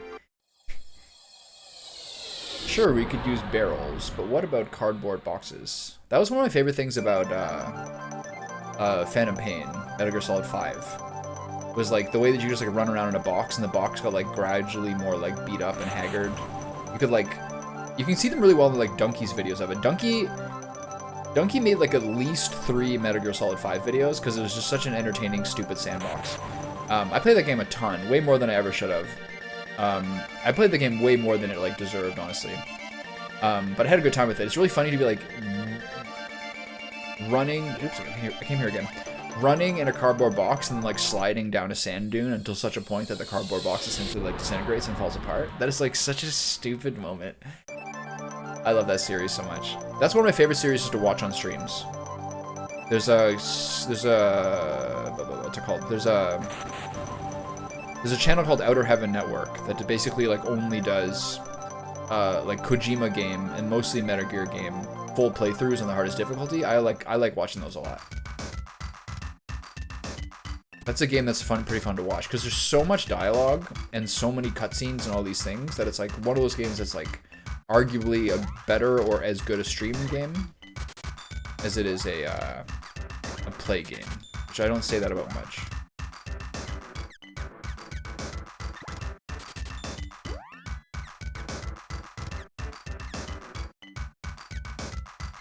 Okay, so which ones am I behind on? I think the whip. It looks like I missed a whip, a glove orb, an axe orb. Interesting. All right.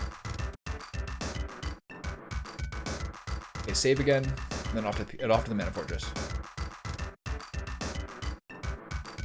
Where's the inn? Up here, right?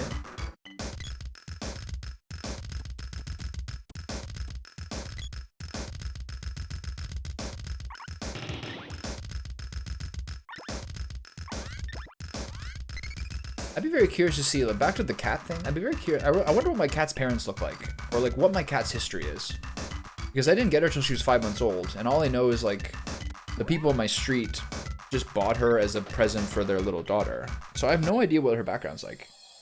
Sometimes I'll watch like videos, YouTube shorts or something like that, or like they talk about various kind of like barn or ranch cats, and it really does feel like the black and whites are like the ultimate, or like are some of the ones that best suit sort of like that barn cat mentality. Where do I need to go to fix this? Okay, where's the Mana Fortress? Where is it?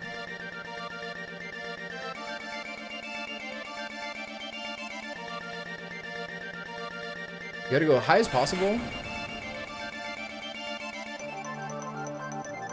What am I missing?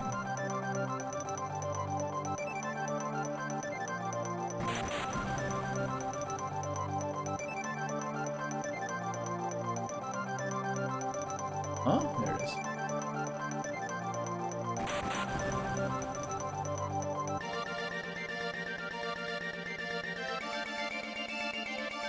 Wait.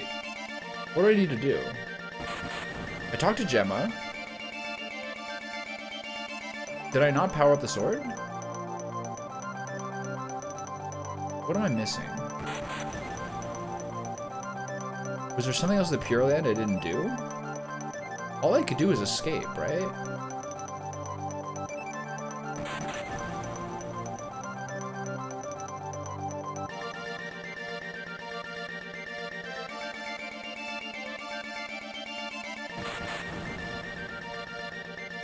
I'm confused. Do I go back to the frozen... Do I go back to, like, the Undersea Palace?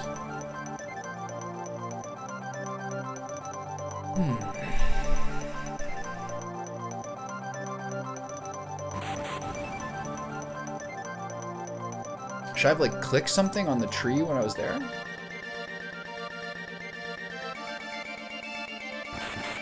have to look this up. I don't remember.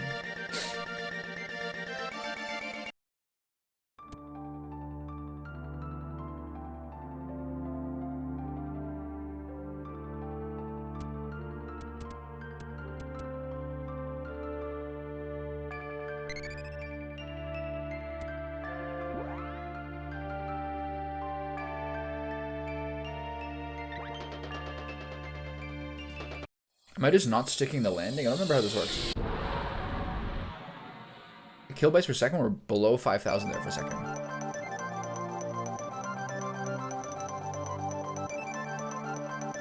What the fuck?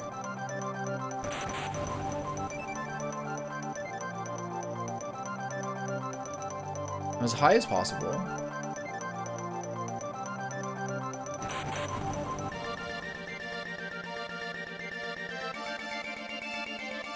I'm so confused.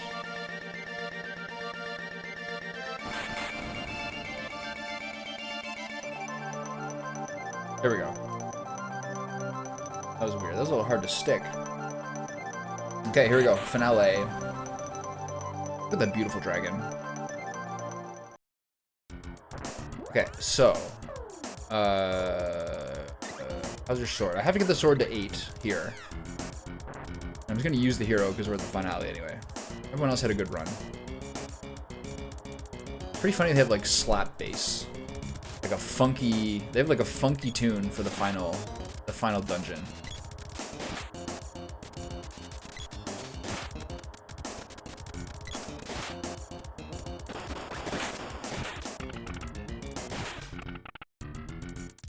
This is a place where I'm not complaining about a little extra creature kills, because I got about 3 hours to do this. Probably 4, which I don't need. And I would love to get some of the rare drops of like the cool items. There's like top end equipment here. Like the unicorn helm, I think, is one of them. And there's a bunch of orbs that are like tiny chances. Royal Jam, that's fine. So where am I going? Right or left first?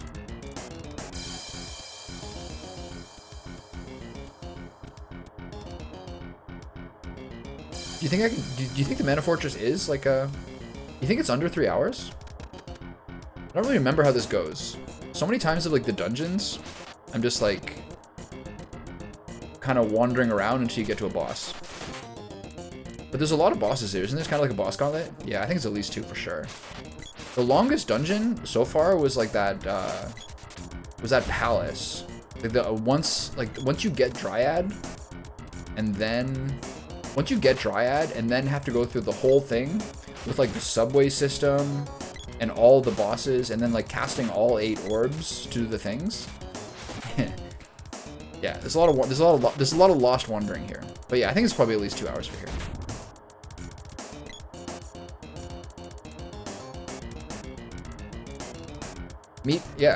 Meet my oldest friend Trevor. He's playing Super Mario RPG right now. Yeah, I think it'll be about 2 weeks. I'm gonna need to make myself some nachos.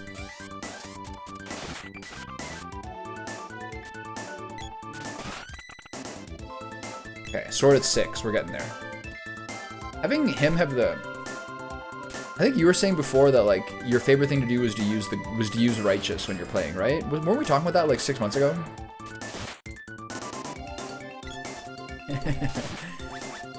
No, duration-wise. Duration-wise. He's, yeah, we met when I was in grade 4 and he was in grade 5. Yeah, I think you were saying that you most like using her, but I was trying to remember what your logic was for it. Not that I disagree, but I was trying to remember what it was, and I can't remember. Okay, the little tyke's gotta use the whip now, because there's a bunch of whip segments. Yeah. He's very spry. You should see his squat PR. The guy's a monster.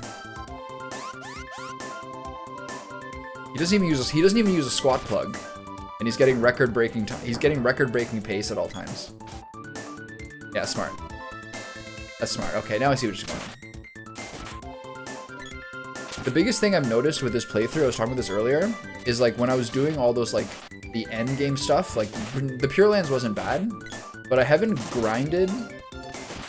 Yeah, that makes sense. I've been playing the sprite a lot. I just put melee weapons.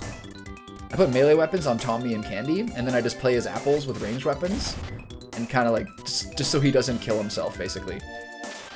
I'm just playing apples with like a bow or like a whip the whole time. It's so fun. Vampire cape. See, that's one of the ones. Okay, who can use that? Okay, so who should I equip first? There's an extra unicorn. There's extra needle helm. Vampire cape. Who's that for? Him? +3, baby.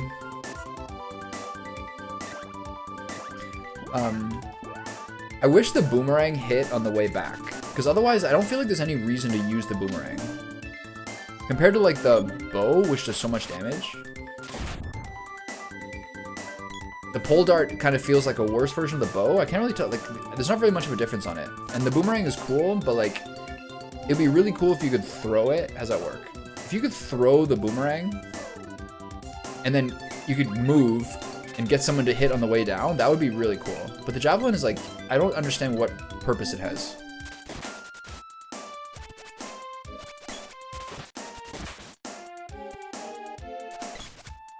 Oh, yeah, true, right. Oh, that makes sense. But so can the whip. But yeah, the pole arm and the bow can't hit multiples, right? Yeah. Anyway, what I was saying is, like, up until, like, the part where you get Dryad, and then you do, like, the Undersea Palace, etc., I haven't grinded the offensive magic at all. And, like, when you're fighting all those devil bosses before the Mana Fortress rises, oh my god. The offensive magic was so weak. When you're fighting, I don't know, I've never seen anything like it. I was doing 1 to like everybody. Hey. But the Pure Land was a bit better. All those like elemental dragons actually had weaknesses, but when you're fighting all those guys who don't have elemental weaknesses except for like Lumina, it was like no point in using magic at all. It was crazy. Yeah.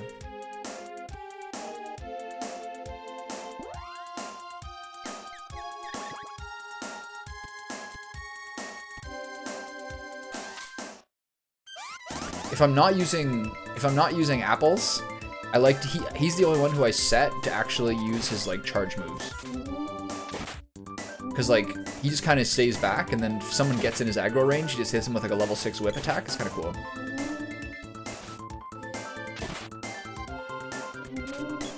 I still haven't got the book to show me his naughty pictures yet. It seems like what was I gonna say? It seems like I hit the Pure Lands at about level... Yesterday, I like was wandering around a lot in those like late game parts, like the palace and everything. So I hit the Pure Lands at about level 52 or something. 51, 53, 52, something like that. And that is like enough where it's not that hard. I think you have to be at least like high 40s or 50 for the Pure Lands not to like just absolutely rub your nose in the dirt. Because like, there's one of those creatures that like randomly spawn stuff. That was in one of those later dungeons, and he spawned those little hedgehogs that show up in the Pure Lands, like 4 in-game hours earlier than you normally fight them, and they were like rolling through my party for like 50% of their health. The Pure Lands wasn't that big a level check this game, because I got a lot of levels in that previous section. The biggest level check was like Upper Lands, I think. Like Sprite Village, like Upper, whatever it's called. That was, I think, the biggest level check that I recall. And like the Snow Country. You remember the Snow Country when you first get there? Yeah, and like the hermit crabs and like the little crawlers, those guys are strong. And like this, when you go to the Snow Country and it's just full of wolves, those wolves were like wrecking me. Especially the Sprite. Those were like the 2 big level checks. Yeah, they're so strong. They're so fast too.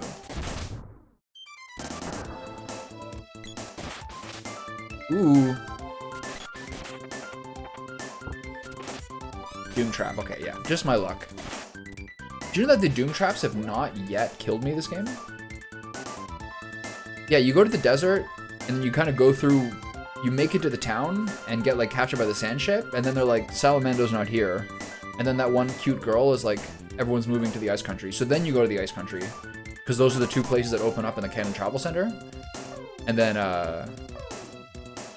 wait, wrong person. And then you go to the Ice Country. So I did go to the desert first, then the Ice Country, but it's still like, that and the Upper Lands were the 2 parts that were a little bit hard.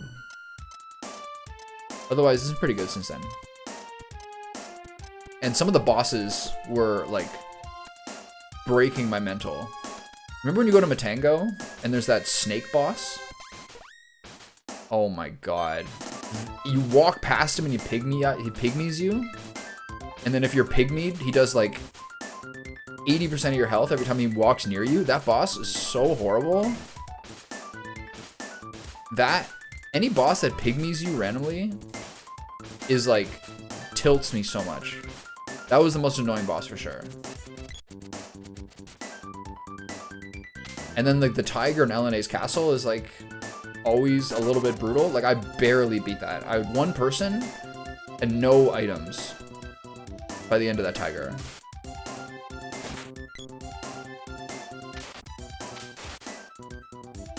Wait, his whip was stopping at 4. Is this him? Wrong person. I just realized his whip was only charging to 4. There you go, because it's been a while since he got it.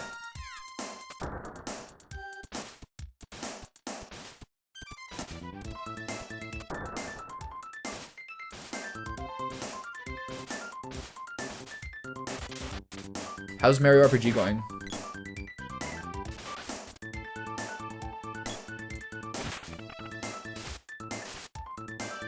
It's so good, isn't it? That's like... I really like FF6 because I played it when I was a kid, but like, I don't think there's any RPGs that are like more fun than Chrono Trigger and Super Mario RPG. And Super Mario RPG might be the most fun. Like other games are cool, like Earthbound is pretty sweet. It's like an enjoyable experience, but Super Mario RPG and Chrono Trigger are legitimately like pretty quick and like super fun.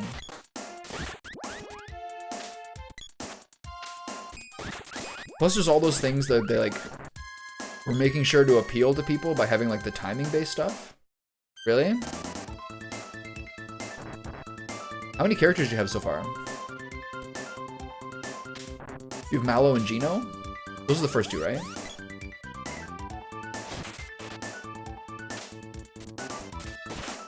You said Mallow? Yeah.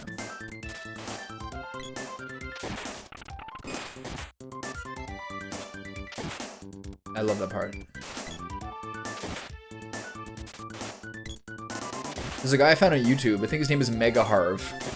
He might be Canadian. It's kind of by the way he talks, he might be Canadian. And he's like, it's all these videos of it's all these YouTube shorts of him sitting there with like a bandana on his head, telling you like weird and arcane facts about Super Mario RPG.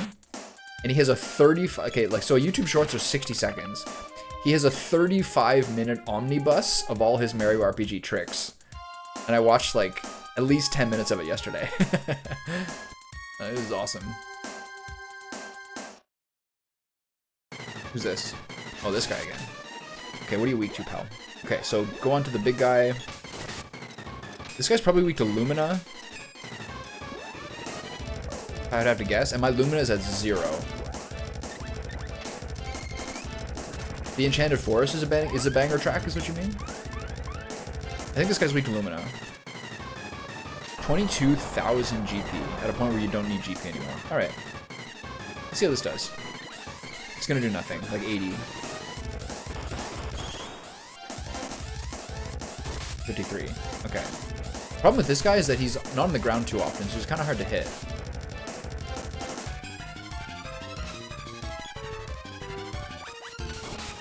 I'm just gonna keep bopping him. Oh shit. Yeah. To me, like, Super Mario RPG coming out was the game where I was like, Squaresoft is absolutely on the top of their game. That was the one I thought was like their popular peak.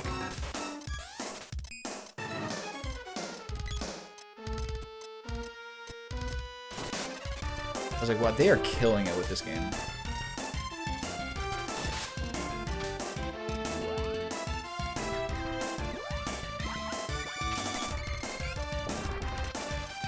I wouldn't mind getting a couple levels of Lumina here.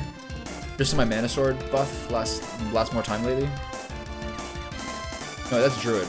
That's Dryad. What am I talking about?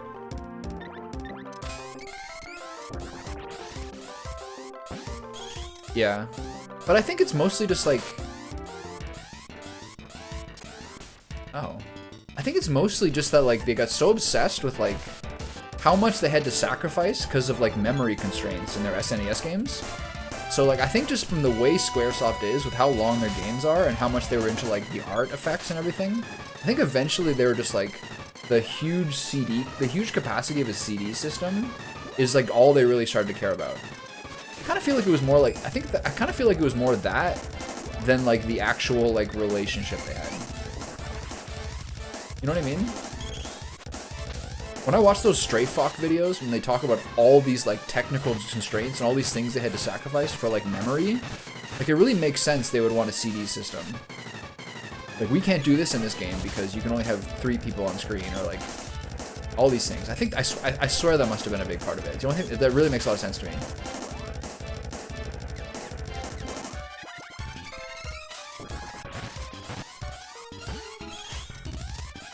You know those little guys in this game where like they start off as a little tadpole and then they like turn into the guys that hop around and eat you, and then you fight one of them, and then later on you fight 3 blue ones, and then later on you fight 1 red one, 1 green one? Do you remember those guys? The third one where it's just one, yeah, exactly. The third one where you just fight like in the 8th palace, like after you, like the undersea palace, when you just fight 1 green one, this guy eats you for like 70% of your health. It was terrifying.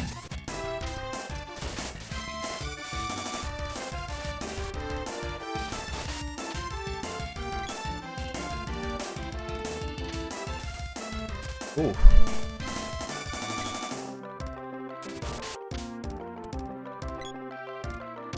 Okay, I don't remember whether there's orbs in the Mana Fortress or not.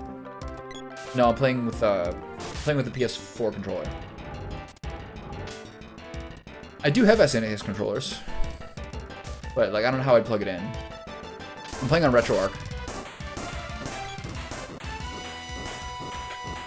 I got all my, okay, I've had storage in Toronto. just force it in. I've had storage in Toronto since I left Toronto in 2021 that I just got delivered here 2 weekends ago. And I was kind of stressing out because everything was fine. One box of books, which is sad because it was mostly my Calvin and Hobbes books. Water dripped on it, so like I had to throw out like 5 Calvin and Hobbes books because they had mold on them, which is so tragic.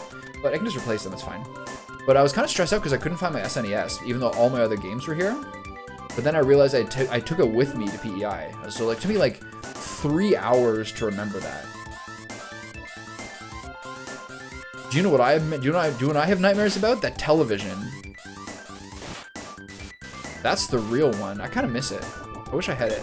I wonder how much it costs to find like a 1990s 32-inch Sony Trinitron that weighs like 240 pounds. Because remember how the bottom was just a thin... It was CR2, yeah. Remember the bottom was just like a thin plastic all the way around the bottom, so it was cutting into your fingers? No, the one I had. The one that we moved into the place on, like, in Little Italy. And then we're like, never again. We're never moving it again. And then I left it there when I moved away. Sad. Sad story. Yeah, I'm not surprised about that. Did I send you a picture? My friend passed by that old apartment like a week or 2 ago and sent me a picture of it. Did I send that to you? I don't think I did. The credit union that bought it finally like painted it over and like re-upped it. It's like it's almost unrecognizable. It's like all whitewashed.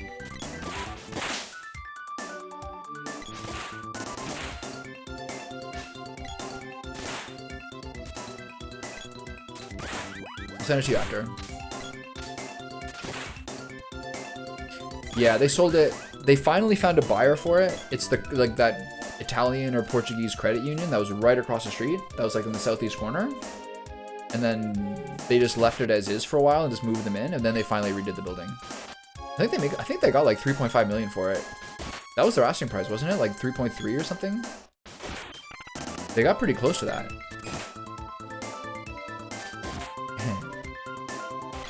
That was the southwest corner.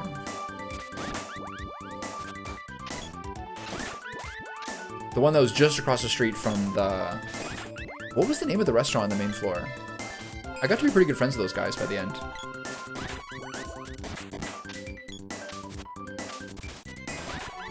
Fun fact, one time I went there, because I came home from like Ottawa, or like I came home from some trip, and I didn't have any food in the house, so I went downstairs, and they gave me a lasagna, and he gave me a glass of wine.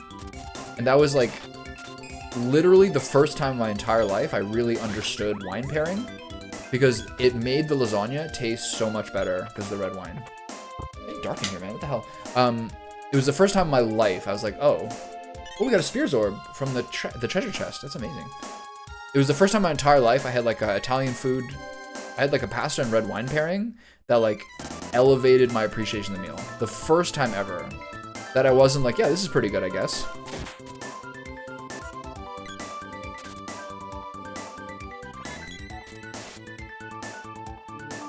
Oh, they made me pay. They made me pay for the... He offered me the wine and still made me pay for the wine and the lasagna. Don't get me wrong. I was like, this is a $15 glass? Alright, whatever. It's fine. It's worth it. I thought he was giving it to me for free. No such luck.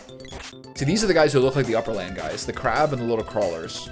These guys were wrecking me when I was like level 25. He's like, here, have a glass of wine with it. You'll love it. And he charged me 15 bucks for it. Asshole.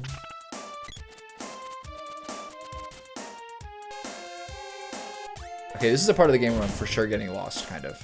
There's so many different branching routes.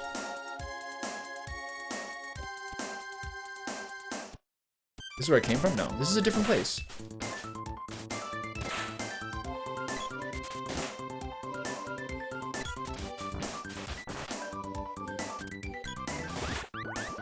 How much of the sequel to this game have you played, by the way? Have you ever finished it?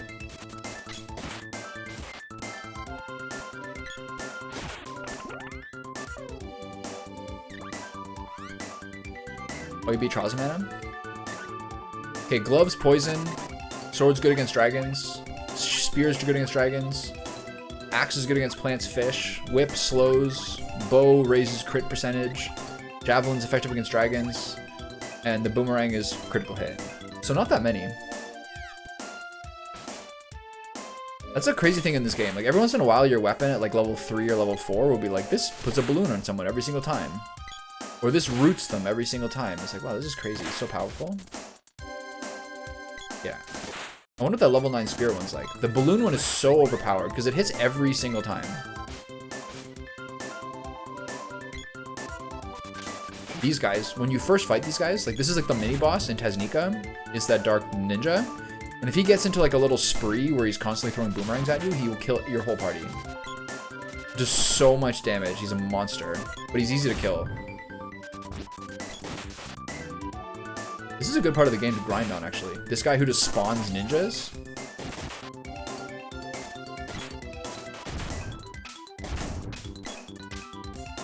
Okay, didn't get anything. It's fine.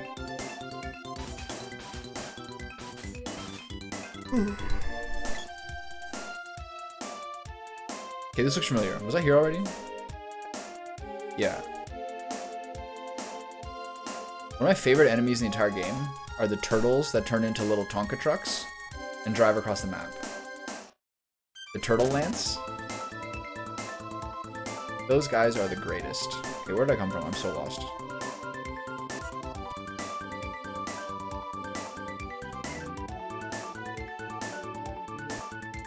The Mad Mallards and Captain Duck. Also some of my favorite, absolutely. Yeah. Okay. Alright, whip. This game is like some of the best and most like inventive sprite art like on the system, man. Every boss, I actually think the boss encounters are like some of the weakest parts of the game. Just by like how they work, they're so slow. But I think like the boss models and animations are so amazing. Like every one of them looks so good. I love the wall boss. That's always a favorite.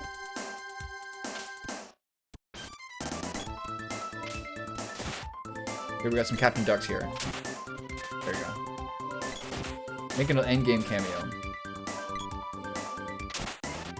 Yeah. The magic does change it. It also slows it down a lot. Also, like, let's say you're charging up a weapon attack on somebody. Is this gonna kill me? The streak stays alive. If you're charging up a weapon attack, you can't press a button to like open up the rings to use attack powers.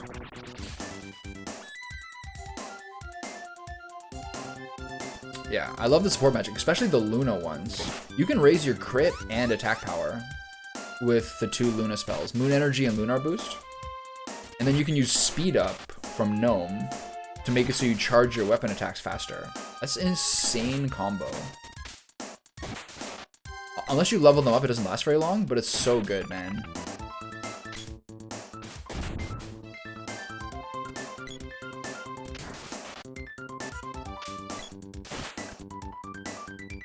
These guys are hard to hit. Oh, Crabos.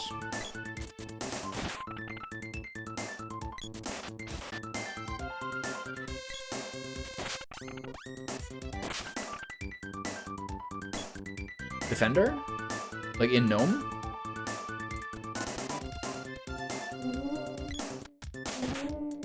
Oh, we're in the wolf quadrant.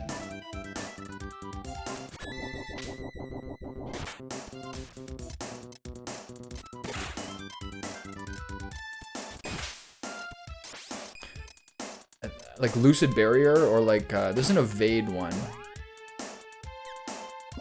Where is that? I know the one you're talking about.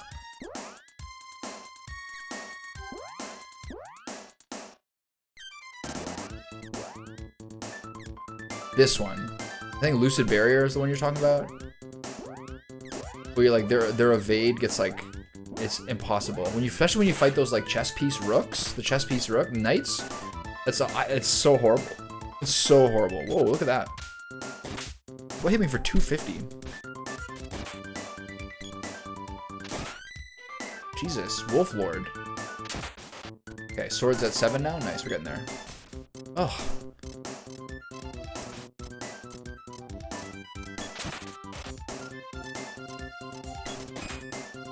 These are hard to kill. Look at this guy, he's nuts.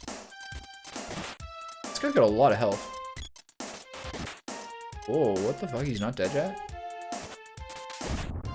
That was nuts. That was a lot of health. I don't know what the Wolf Lord did, but he cracked me for 249. Something I always forget about when I play this game, that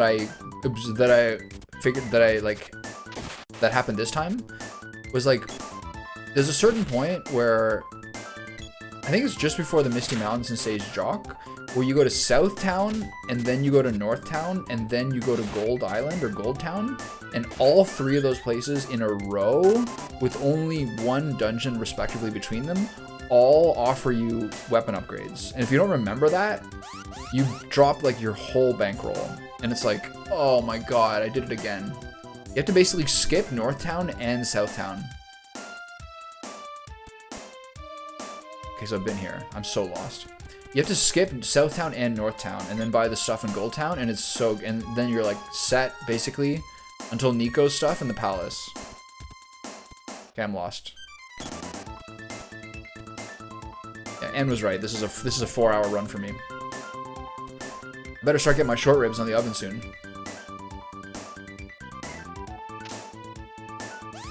I think that here... Okay, so I came into here with every weapon at 8, except for the glove and the axe are both at 7, which means I probably missed them somewhere.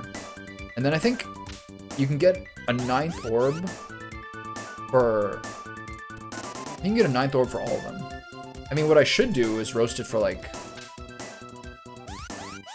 starting now, basically, but I want to finish this game, so I'll probably just use the Instant Pot for them. Because Andrew's gonna get here, like, 7, probably.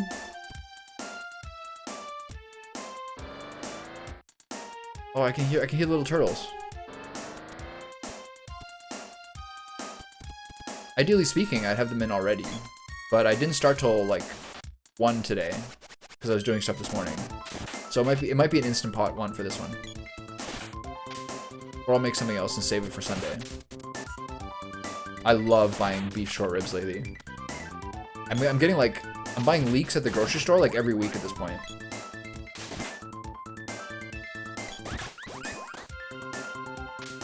Are they not gristly if you do that? Like, do you get all the gristle off if you dry roast them?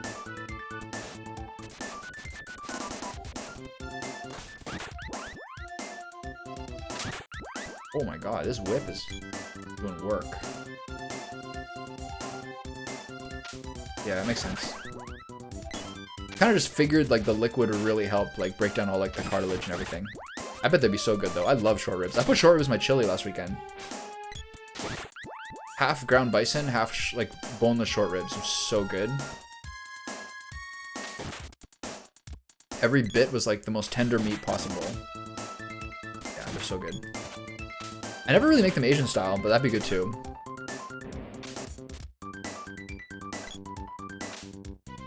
These guys are an underrated enemy. With a little backflip kick. Okay, come on, turtle. Let's see your signature move.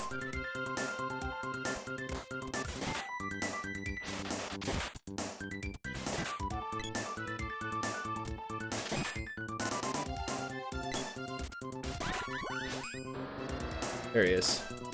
The classic. Alright, come on. So good, man. Get him, get him. Get him, fellas.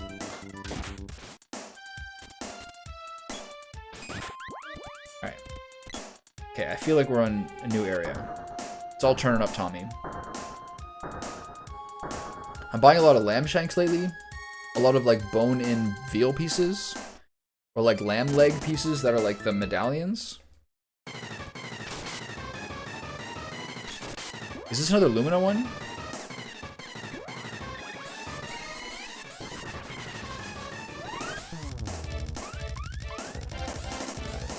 Do I find lamb too gamey? Do I find lamb too gamey? Is that what you mean?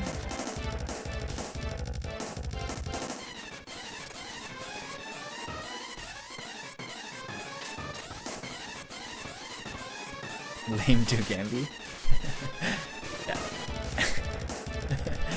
I don't know. Lamb shanks are really, really good, I find. When they're done well. I've been eating lamb chops all summer on the grill. Probably like one of my favorite red meats, honestly.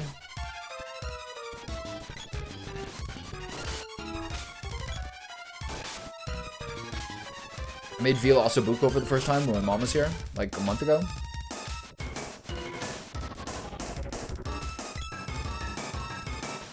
Pretty delectable.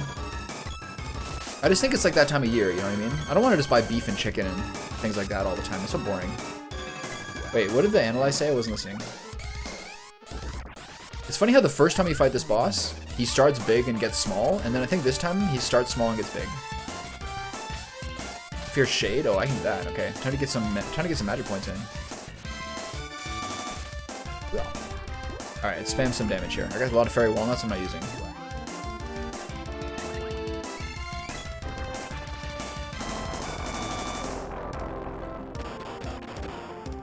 Oh yeah, how do you like that?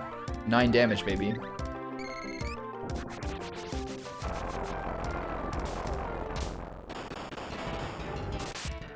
Oh yeah. Fear my weapons. Maybe we should try Evil Gate.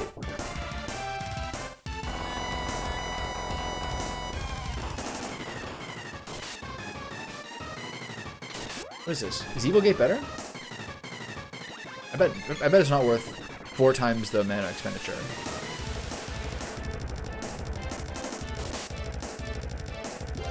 Is this my levels too low?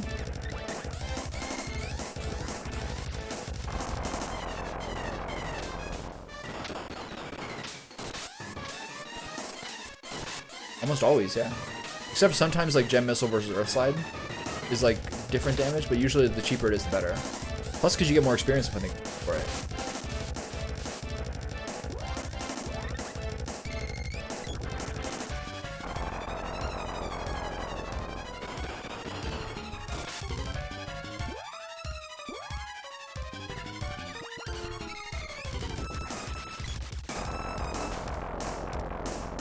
Oh, that sucks.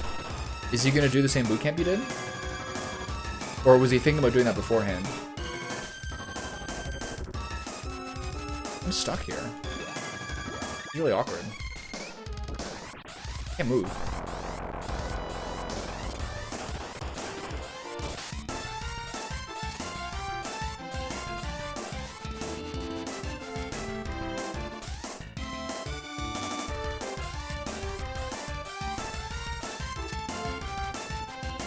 Oh. Do I still have my 7 charge?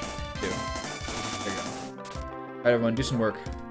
This guy's not dying. I'm stuck here.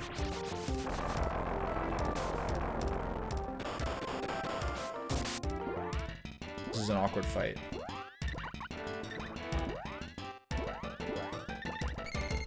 Give me a level up for Dark Force at least.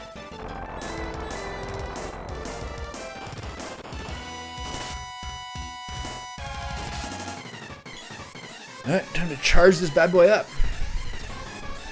Does anyone want to attack this guy? Are we doing stuff here?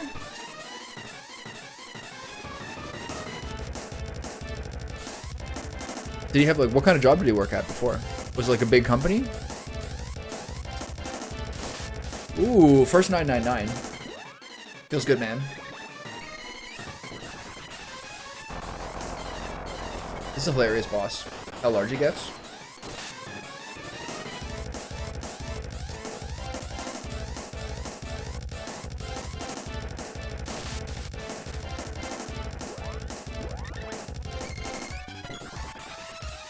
Can I get a shade level up? This century? 30. Getting it.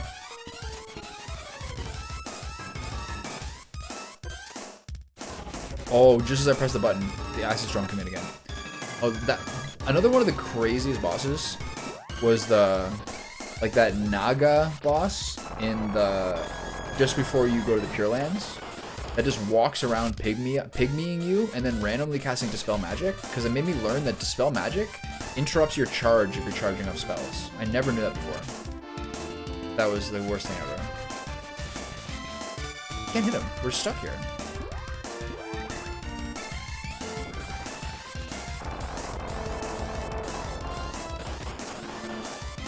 See, it's starting to do damage now, even though I haven't gone up a level. I wonder why.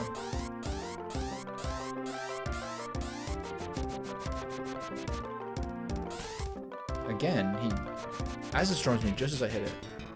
There you go. He dead yet? Look how big this is. This is hilarious. I gotta heal again.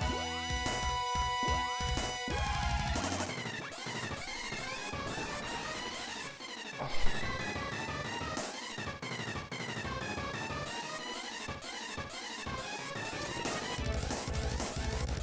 This is highly interactive. My teammates are not even attacking this guy. They're just standing there. There we go. Yeah. The first blob starts big and gets smaller. The more you attack him, the second blob just gets enormous. That's so funny. Is that Starbucks? Yeah. I'm surprised Starbucks hasn't like gotten more like automated and mechanized than it is. Like, coffee is so popular for so many people, and so many people just want to go to Starbucks or like Tim Hortons if they're in Canada. That like, it really feels like you could have 2 Starbucks for town, for any town of 10,000 people or more, and they seem to be financially viable.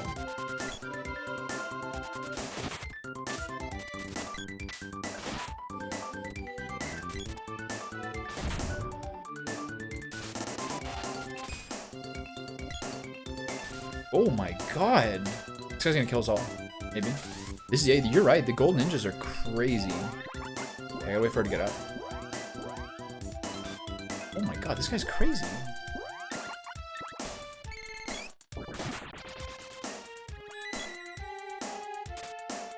Leave her alone, you rascal.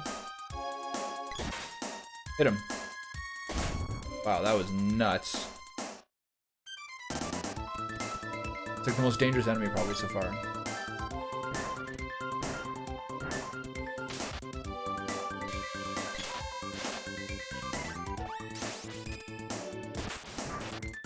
Don't get petrified.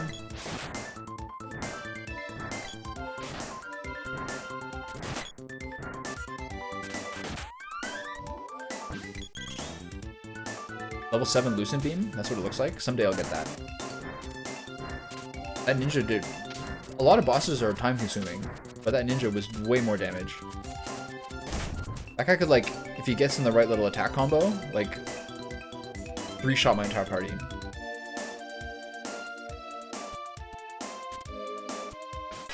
It's got Lucent Beam here.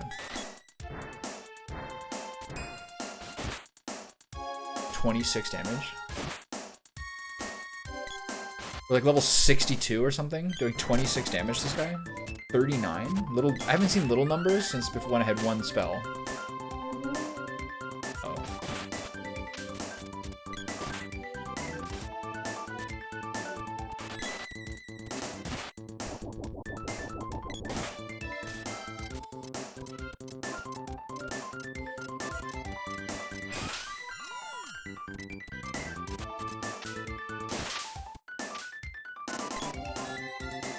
I don't know how often it happens. I guess like once every like 3 days. This is happening a lot during Cyberpunk. Is like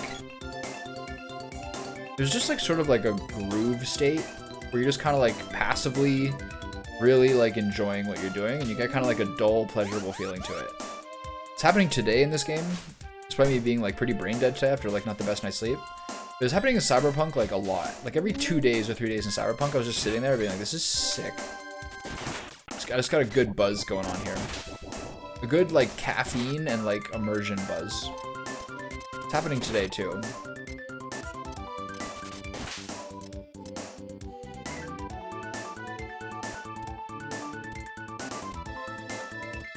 It happened in Cyberpunk a lot. It's one of the reasons I liked it so much.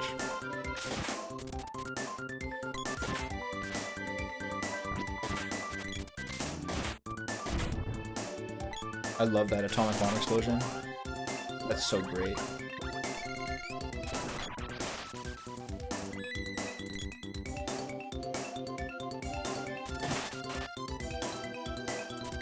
It's actually kind of cool sometimes how like the sound effects will gloss over one of the audio tracks. So you get kind of like a sense of some of like the audio track parts that you don't really necessarily usually listen to because they're not isolated. Vampire Cape, we got 2 of them now, nice.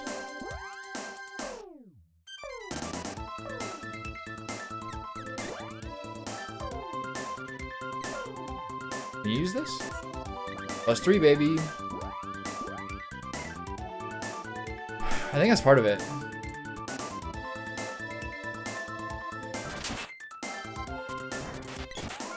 Just like out there taking it in, you know? Hey, can I use Dispel Magic on this guy?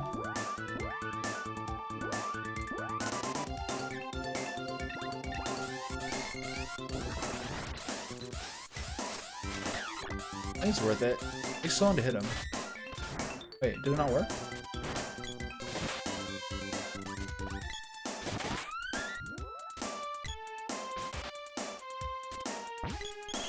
It's also part of it's also kind of like moments. Oh my god. It's also kind of moments in games like this where I can kind of like sit back and chill.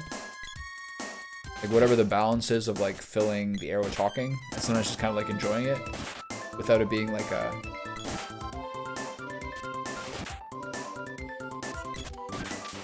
what to say like feeling. This guy's really tanky.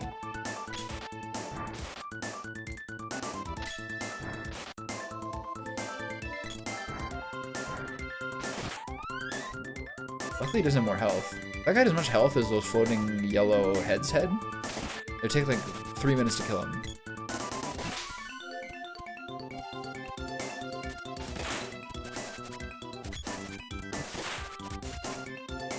Another way to get more shellfish and like another way to get more seafood during the winter, which I kind of clued into by some of the things I bought at the butcher last weekend, was like getting more like smoked trout and smoked salmon and smoked char, like the actual like full fillets.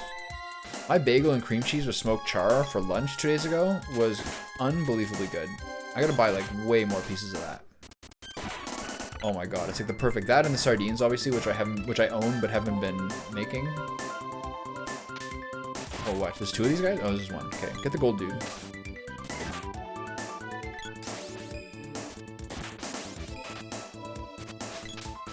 Okay. I took him out before he could cause any trouble. Ooh, what have we here? Come on, give me something good. Doom Trap? Okay, that's good. We're also happy about the Doom Trap. Okay. Okay. That's what we're all looking for. That's just great.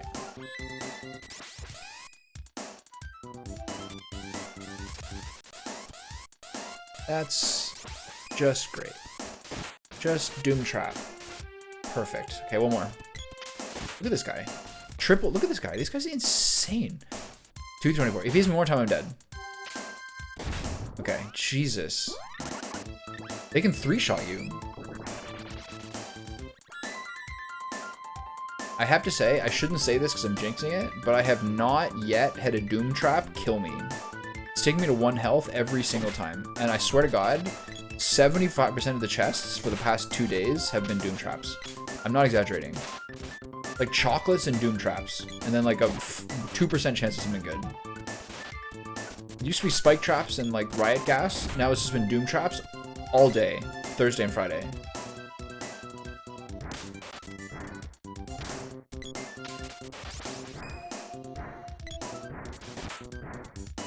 These guys always take a long time. They have high evasion as well. Yeah, that's must be what it is. I've lost my last 5 hands of Baccarat. Look at this guy helicoptering me. I've lost my last 5 hands of Baccarat. It's time to win. I'm due, baby. If you went to a casino, if you went to a casino and really wanted to like make money, or like really just more like I don't know, or just really wanted to have a good time or something like that, what game would you play? What would be your casino game? I feel like I would really not want to play one of like just like the luck ones, like a roulette or something like that. I'd rather play a card game. I feel like, so I feel have some sort of agency over it. Yeah.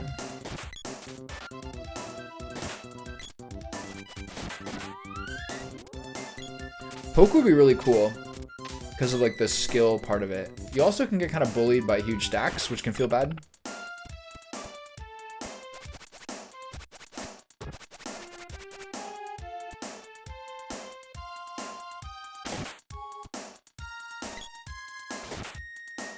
I feel like there's like nothing more dystopian than those videos of like senior citizens just like pressing on like the nickel slots. It's like so depressing. No, don't do it. Bussing them out there for their one thing they do all week. Oh.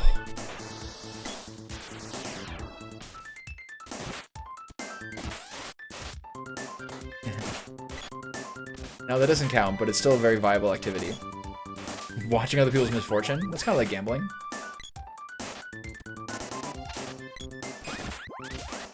Like the craps bunnies, those people who are just there to watch someone else get a hot hand. Pretty funny. Third vampire cape, we're doing great. I have no idea how craps works.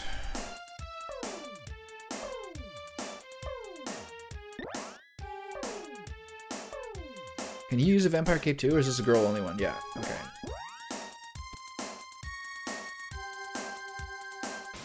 You could spend like several days doing this dungeon. If you wanted to like do everything and then go out and reforge to level 9. Okay, these guys have very low health, which is lucky. They 3-shot you and can be 3-shot. It's a high stakes affair. It's like playing craps.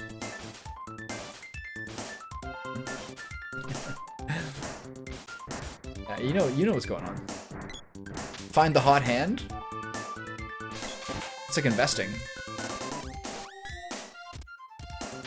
Okay, these guys need a big charge up attack. 3 of these dudes. I'm gonna miss all 3 of them. I'm gonna miss at least 2 of them with this charge attack. This guy's hit me with the helicopter dick. Ooh, that hits hard. Damn. Okay, 3 for 1. Look, miss all 3. I missed all 3. Stupid Lucent barrier. Okay, Apples hit him with this charge attack. There you go. That a boy. The sprite one-shot him. Look at that. I've now missed 5 out of 5.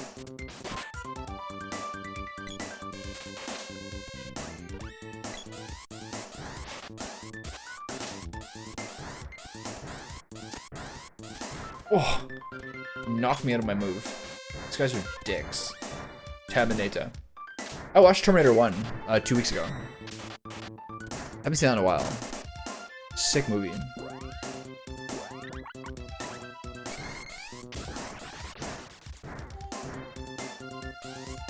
All those like special effects sequences where he's like fixing his body and like jabbing like scalpels into his own eye. Obviously wearing a fake face, like he looks like Mike Myers. He's also gigantic.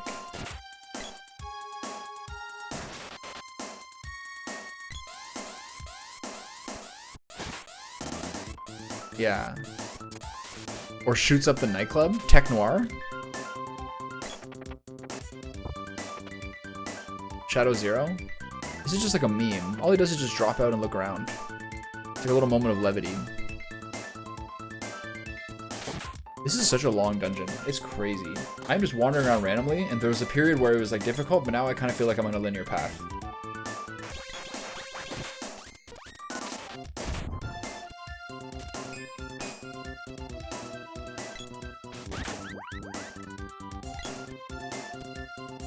Oops. Oh no. Oh, that was sad. I didn't know there's a teleporter here.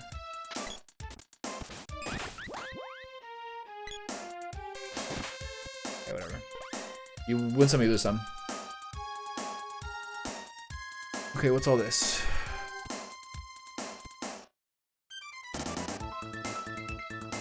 Okay, that's probably like the halfway point, right? Oh no. Is this the Thanatos fight already? Have me to use my level 2 Dryad on them. For ages I have been searching for a human with the power to conquer this world. One born in the shadow of darkness and raised in the light of mana. Dyluck is that one. I cannot wait any longer. My body has grown weak. It is time. Using his body, I will take the Mana Fortress and rule the world. This is one of the coolest character models of the entire game. The Thanatos boss model. Dyluck, resist him with all your might. I must hurry. This body. It's breaking up. Help me. Yeah. Help me. Let me. It's gonna slurp up that Dyluck soul. We're gonna get baited into a soft moment. Dyluck, snap out of it. Ugh, where am I? Dyluck must have a really like hunky voice. Look at him. That's a hunky dude. How good this new body feels. I grow strong. That's where my voice goes. That's my formative voice acting learning experience. Liar, you can't just steal someone's body. My dear, I can do anything I want. Huh? Here's the last stand of Dyluck. Kill me. This song is used very rarely in this game. Like 2 or 3 times max. It's me, Dyluck. Hey babe. He's too strong, I'm finished, but I can help you. Remember me the way I was, when I was blonde and handsome. With my oiled, tanned body. Thanatos is an ancient sorcerer who sold his heart to the underworld. Though his life force is eternal, he isn't his own body. His life force is growing darker. Feeds on hatred and destruction. Don't tell them my secret. I'm so sorry I won't see you again, but I have to do this. Wait. That was attributed to Candy, not Dyluck. You're Tommy, right? Take care of her. Take care of my girl. Dyluck, stop it. Please, stop it. Take care of my girl, but don't ever forget that she was more attracted to me than you, dude. I forbid this. Just when I was to be reborn, I must withdraw. Give me your bodies. This is such a sick fight.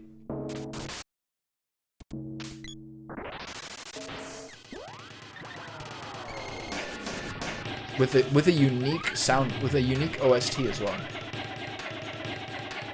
66666.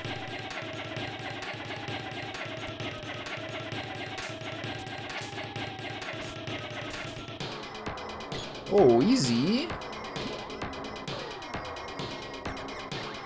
I think she's in a bit of a pickle here. Can I hit the hands? I forget how this goes. Oh god, this is creepy. She's gonna die. She's gonna die. Wait, should I barrel her?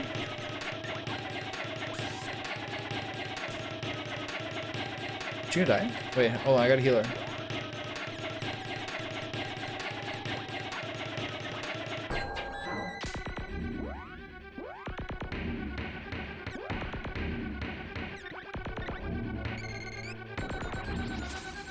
Fear my level 0 Dryad burst. Okay, she's up. This is a little awkward.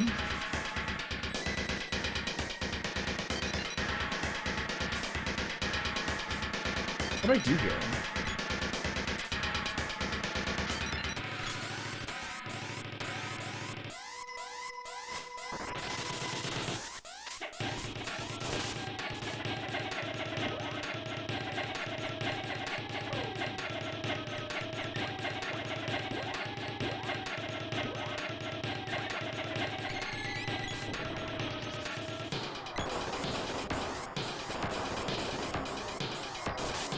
Oh yeah, 1 damage, baby. Oh, here comes his busy little hands. Oh, he's gonna kill everybody. Okay, does this work? Can you hit him? No. Okay, oh my god, this guy's gonna kill me. Wait a minute, wait a minute, wait a minute. Wait a minute, holy shit. Oh god. Oh my god. I haven't saved in so long. Ah! Hold on. Holy shit, lesson learned, stay away from the hands. What the fuck, man? Wow. I don't know if I can manually get my guys out of there. Did you see that? I'm out of here. Wait, what happened to Revivify? Did he die again? Did she not cast it?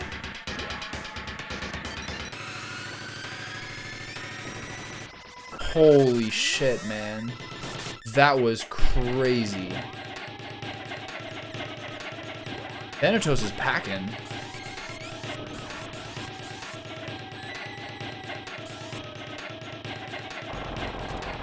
Dark Force 8? Yeah. Oh my god, I'm a little guy? I'm a little tyke? Wait, I have the Pygmy Hammer. Bonk. Hit him. Good enough. Alright. I'm gonna keep her mana. Try to get some levels on burst. For whatever reason. This is actually like basically the only fight where you ever really use it. Wait, that healed him? He's enemy absorb. Okay, that was good. Pigmouth Glare. Beware. Beware the Pigmouth Glare. Alright, I cannot believe how strong those hands were. An AoE unconscious that's like over half their health.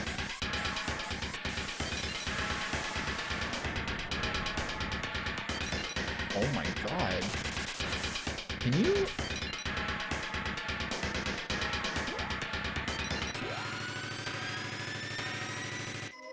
There's no point in me doing this. Use Smoke Bomb. What's the Final Fantasy item that like automatically gets out of combat? Is it Smoke Bomb?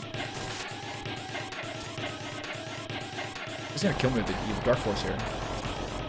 He's not being handsy for a while, which is nice. Wait, that did nothing? That's not good. Okay, there it is. Okay, good. Okay, we need a abort. We need a heal. No, not that. Okay, just keep the hands out of here. I gotta get the sword to level 8 by the next fight. I don't know if I'm going to. Because you don't get it from usage, you get it from like enemies killed.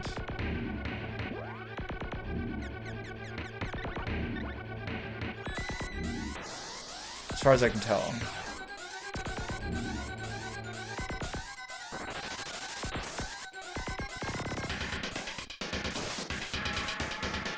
How much health he's got left?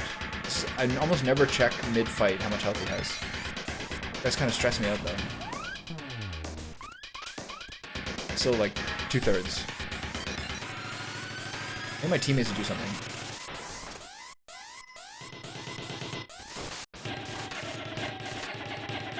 Okay, do not... Oh god. Okay, so I need to de-pygmy... Okay, get away from him, you maniac. Okay, I need to de-pygmy her. And then cast a Cure Water. Oh my god, do you shoot her? Alright, everything's fine. Okay, no. Just stay, please stay away. Where are the hands? Please, God, stay away from the hands. Everybody, maximum distance from the hands. Ah, he's coming! Okay. Lesson learned. Oh my god, stay away. Look at him. Creepy little bastard. Trevor, I saw a funny clip. I saw a funny article the other day. I was watching a video on YouTube about the Kingsfield series, which is like the original dungeon crawling RPGs that From Software started their company with. And they're talking about the main guy, Miyazaki, and he always puts a poison swamp in every game. And then they showed some interview from last year where he's like, making Elden Ring made me reinvigorate my love of poison swamps. And I just can't help putting them in my games. I thought that was extremely funny. He's like, I can't help myself. I can't help it. It's a compulsion. I have to put a poison swamp in the game. That was really funny. Oh, he cast Balloon Ring on me just as I was casting my spell. Motherfucker. Oh. Wait a minute. I'm stuck here, and he's gonna go into hands mode. Oh god. No, no, no, this is bad. Get away, get away, get away. Oh, that was close.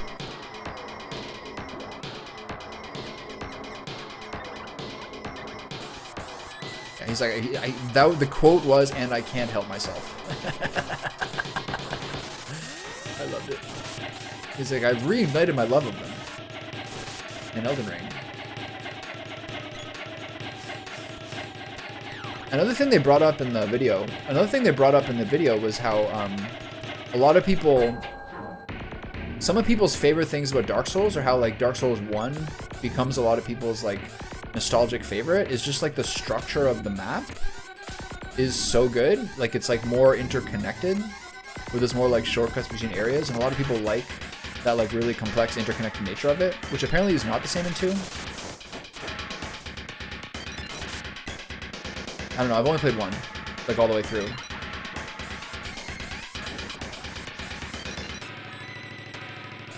Okay, once you avoid the hands, this boss is not that bad. I really liked 1. 1 was like, I think 1 is very different than 3. And that 3 is like, to me, a lot of 3 seems to be that it's a boss gauntlet. And there's like, honestly, maybe 3 hard bosses in all of Dark Souls 1. And they're always bosses where it's like 2 at once. There's like 2 duo bosses and 1 gigantic lava centipede, which were like the only ones in the entire game I found that hard. A lot of them were like pretty easy.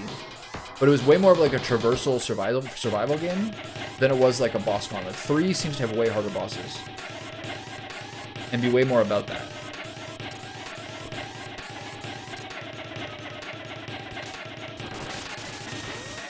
There's only 250? There we go, 645.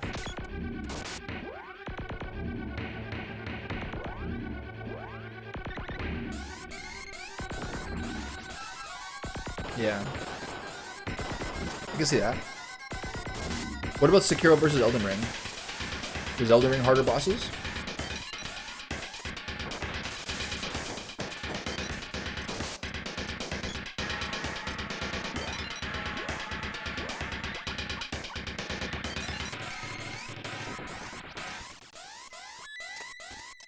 Get away. Marge, I hope you won't tell anyone. Marge, and I hope you won't tell anyone about my busy hands. My favorite Twitter post I saw yesterday was someone saying, "Call me Marge the way I love my homie." That was my highlight. That was maybe my favorite one this week.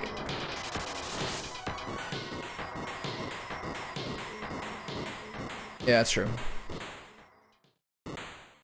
There's no summons in Sekiro? The craziest thing about playing Dark Souls 1 was how many things about it I just had no understanding with whatsoever.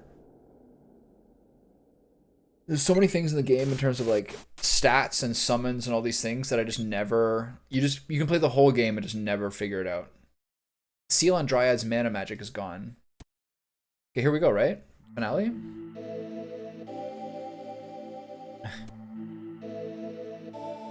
You can summon the reset button.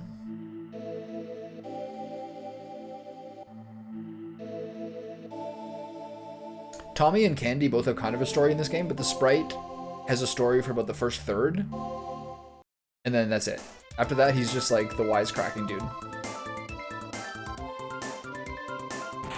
Okay, what's going on here? Mana Beast time?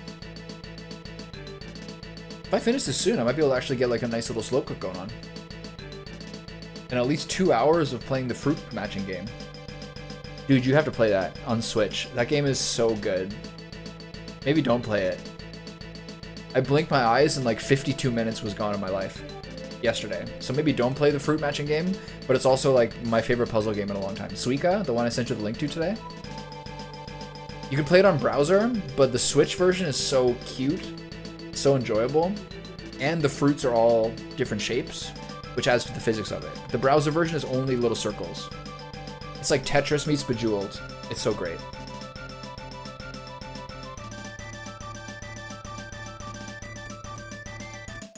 What are you doing? Leaving? Running away?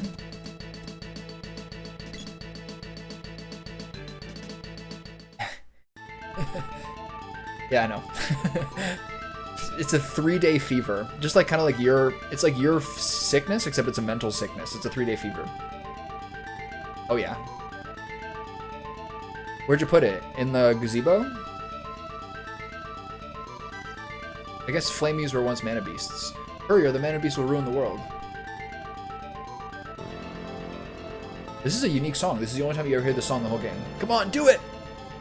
Can't. It won't hurt a mana beast. I can't. I'm only trying to restore mana. And I love Flamey, he's cute. Apples! If you use up all your mana power, you'll disappear. See, this is a little wrinkle at the end where they suddenly talk about this, and the whole game they don't lead up to this. Oh no, right. I can't go through with this. Yeah.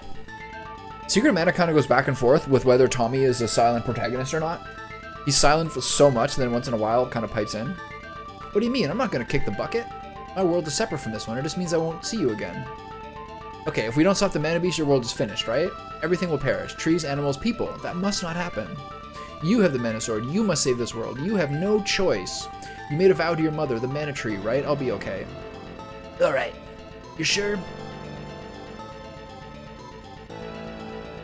Yeah. You're under siege at all times.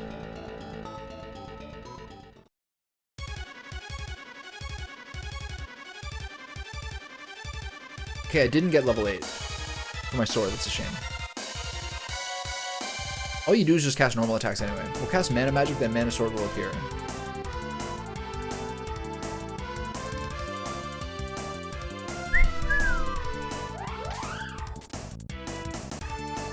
With my very low dryad skills. How many more fairy wallets do I have? This is a factor. 3 more. We're doing great. How's everyone's mana? Do they replenish it? No, we don't. Of course they don't.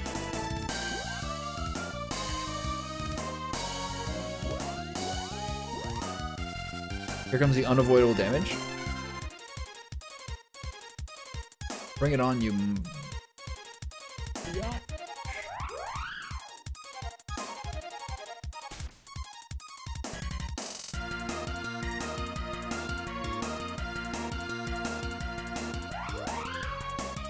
Come on, you goddamn cute dragon.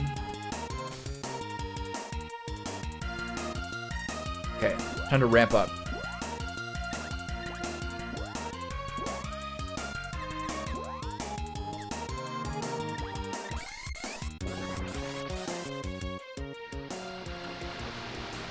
My level 0 mana magic? What's going on? I don't remember this.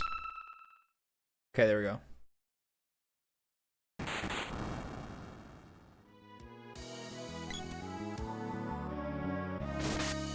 Oh my god. Oh. Oh my god. Wait. I don't remember this being this insane.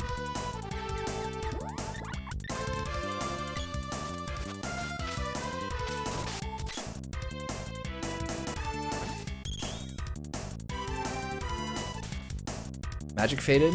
Which one faded first?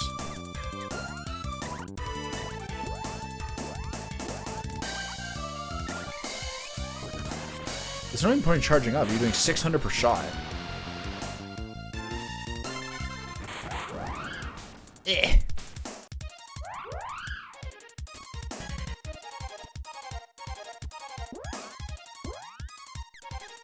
Not really sure where I got damaged there.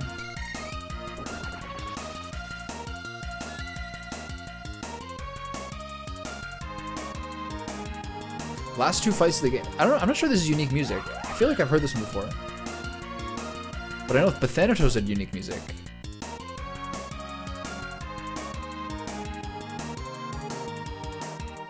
Alright, come on, feller. Bring it on. Classic thing from this era, or like just generally Squaresoft games, is that generally the last boss is not one of the hardest bosses. Because they want people to finish it, you know what I mean? Like the classic tension in games of like, you want people to see the endings of it. I think game companies look at like Steam stats or their internal stats of how little people actually finish games. Like what percentage of people actually finish games. And like, wait a minute, what's the point of this if like no one sees it? Clap. Oh, here's the big Chad move. Wait, hold on. Give him lunar boost as well? Moon energy? Which one's which? I don't even know. Okay, let me read this again. Which one does which? Level. Magic skill. Luna. Lunar boost is battle power and moon energy is crit chance. Why not both? I already figured which one was which.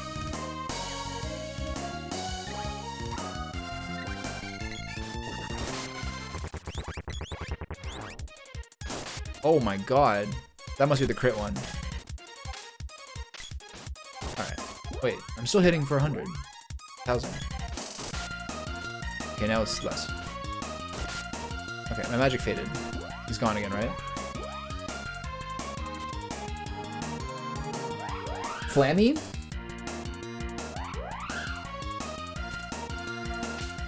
That makes sense from the spelling of F-L-A-M-M-I-E. It doesn't mean I'm happy about it. Revisionist history. Do they ask the original people who made it?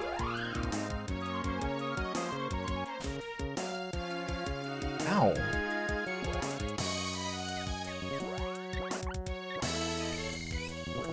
Yeah, I'm not a fan of that at all.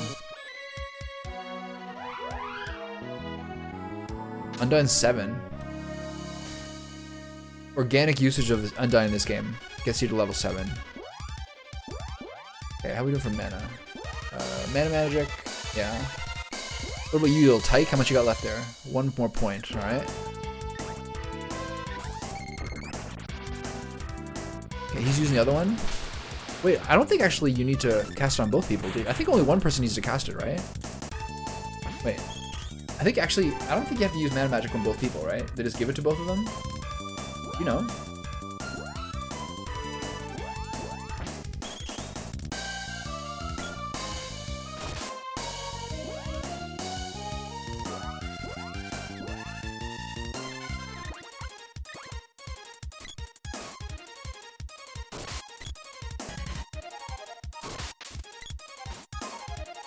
Did she cast it?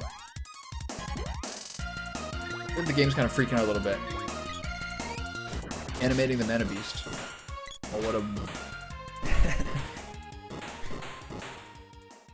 You threw your cell phone into the flam? That'll show it.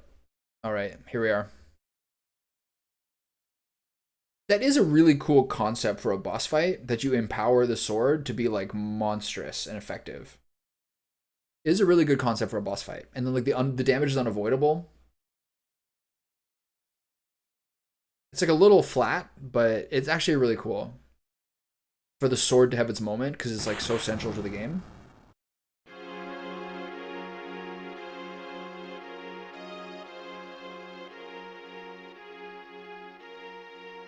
I was saying before how like the classic image in like 90s RPGs is like when you're on the cliff looking over like the background that's way down below. It's like always like my favorite scene from like any of these games. SNES, PlayStation 1 era, all the time. Apples, he's gone. I didn't get to say goodbye. Candy, apples.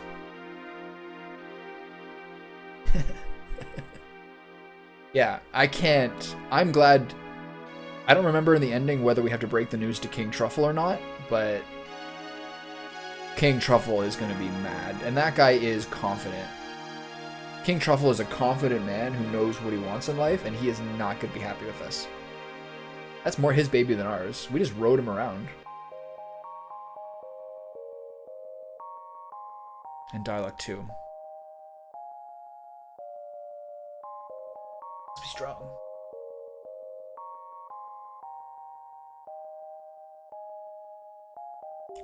Somebody's got to tell King Truffle. It's not going to be me. That's why Apple's left.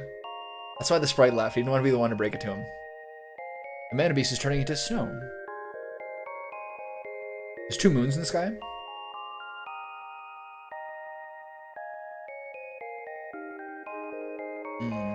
That must be tasty. Maybe mix it with some pesto. Do you like pesto?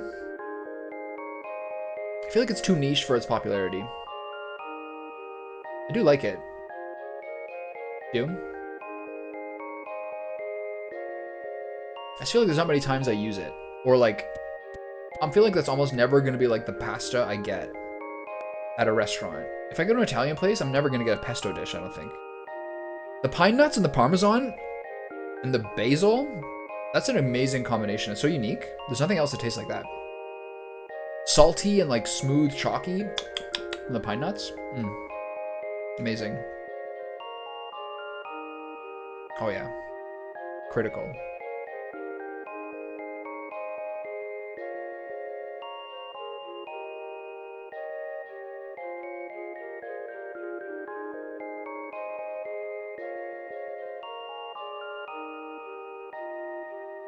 Good old Gemma. Gemma knew our dad in this game and never told us about it. Kettle Band truffle chips? I never tried them.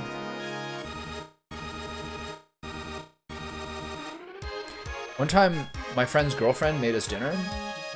Really? One time my friend's girlfriend made us dinner, and she... You know how you do like olive oil in vinegar?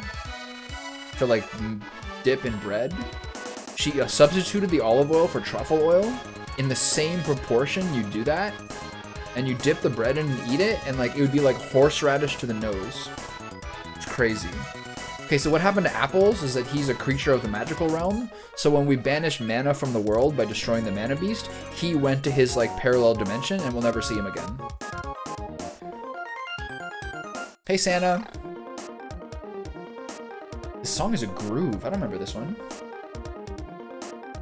Oh, here it is. Here's the moment. Moment of truth. He's so pissed. This guy Nasir Gabelli, who I think is Persian, for some reason was the main programmer of like the entire 90s like Squaresoft catalog. What a monster that guy was. I don't think he knew Japanese. Did he?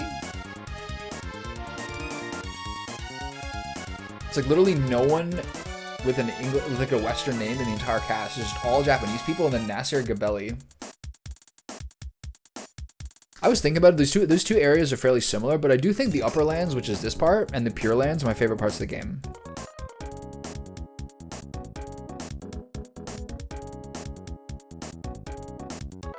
LNA's running away from her chairs. I really do think the Pure Lands and the Upper Lands are so good. They're like just so cozy.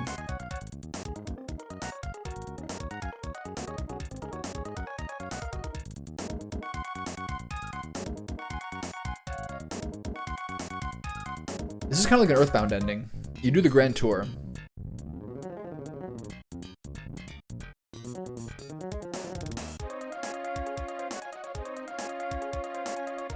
This song is grooving.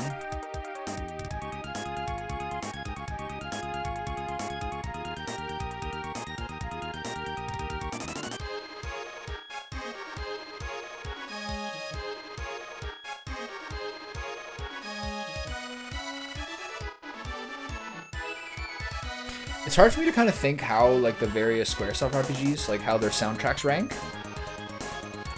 Because Chrono Trigger and Final Fantasy VI are so good, but I actually think this one like really competes with them. It's so memorable. This is like the most earwormy soundtrack ever.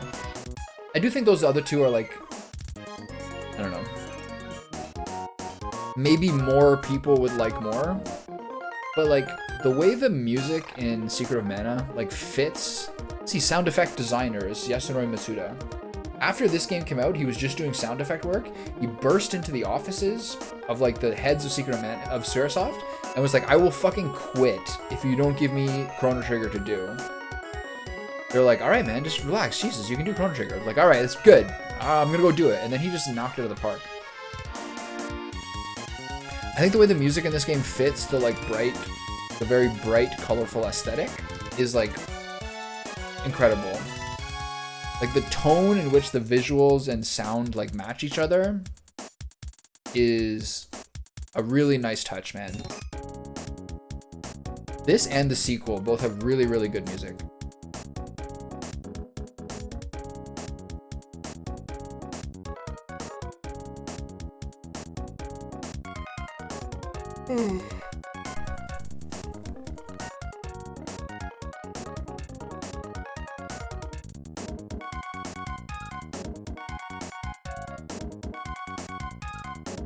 I remember one time we went to Adams before school, and you know how like in the water palace there's like the staircase in the top right, and you go down there, and there's like a button and a gate, and then a room. It was like the one time that I got to play, because normally it was just you and him who got to play, because I was like younger. And so one time I was like, oh great, I get to play. So instead of like actually getting to play the game, he spent 10 minutes trying to get me to press the button and get behind the door before it closed to trap me in that room forever. He's getting bullied. That's all I got to do in the game was him to try to just... He was just trying to like trap me and imprison me in that room. That's all I got to do with the game. Normally I just watched you guys play it. Sucks to be younger.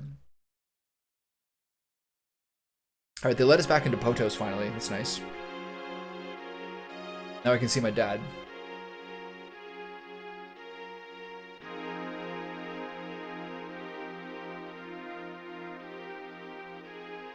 Well, he didn't have a multi-tap, right? I got to play like Mortal Kombat or Street Fighter when we played that. But like when it came to Secret of Mana, I think almost never got to play. Especially not my own game. Look at him, there he is. Apple's chilling under a tree. He's got his life figured out. He's kind of like alone though. Why isn't he here with other sprites? I wish there was other sprites there with him. Sad. Where'd they all go? This is nice.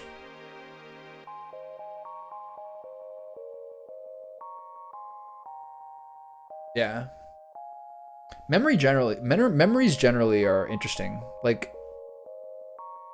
people can say like an offhand comment that means nothing to them that someone can like keep with them forever. Like not even necessarily like a mean thing, but like just generally speaking, I've had people like, I'm sure the things I remember people said and the things that people remember I said are like never the thing you expect them to. Because it's not really about what you say, it's about like how they take it sometimes, you know?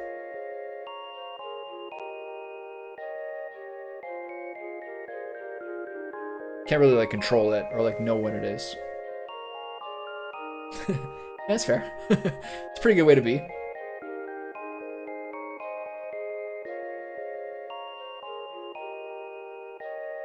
You remember the thing you mean you remember more of the things that you said?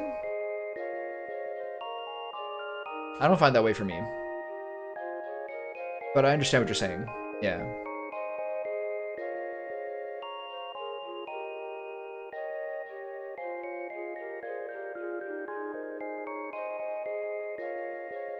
Oh yeah, that part for sure. That's kind of like the same thing though, you know what I mean? Like we all remember like our angle on things.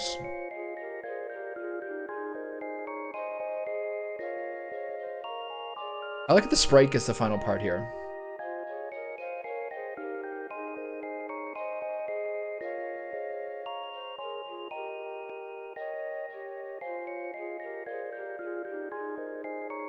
A similar question kind of is like about regret, you know what I mean?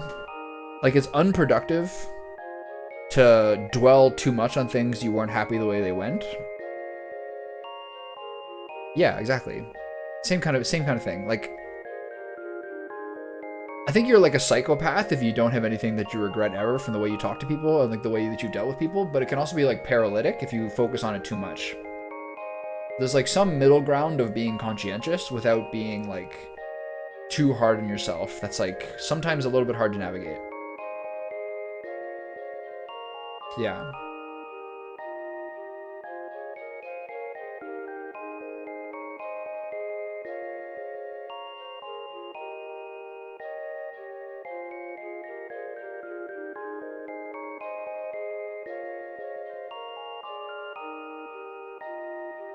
Nice little shooting star once in a while.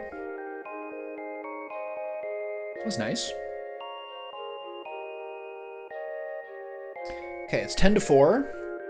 So I can get in a good 3 hour braise or slow cook on these short ribs.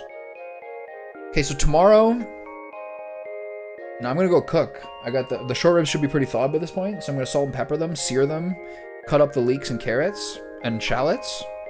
And then I got chicken stock and veal stock, all these things. And then I gotta get this going to try to have dinner by like 7:30 at the latest. So I'll probably do that now. And then tomorrow I'm going to Tremblant. And then Monday, I'm going to play the sequel to this game. Secret of Mana took me 1 week. The snow's on the hill, but I don't think the hill's open yet, though. Like, the woman who sold my parents' house, the sequel to this game, is next.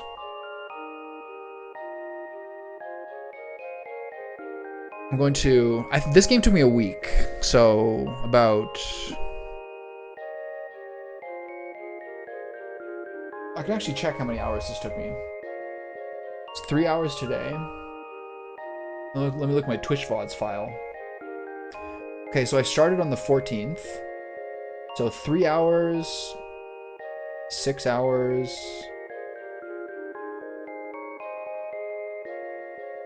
3, 6, 9, 11, 14 and a half. So this took me about 17 hours to play. I think the sequel will take me twice as long. It's way longer, and I don't know it as well. This game I can like cruise through, generally speaking. The second one probably be probably twice that length. I finished it all the way through once, I think, and like started and failed it a bunch of times. No, I love this game. This has to be like...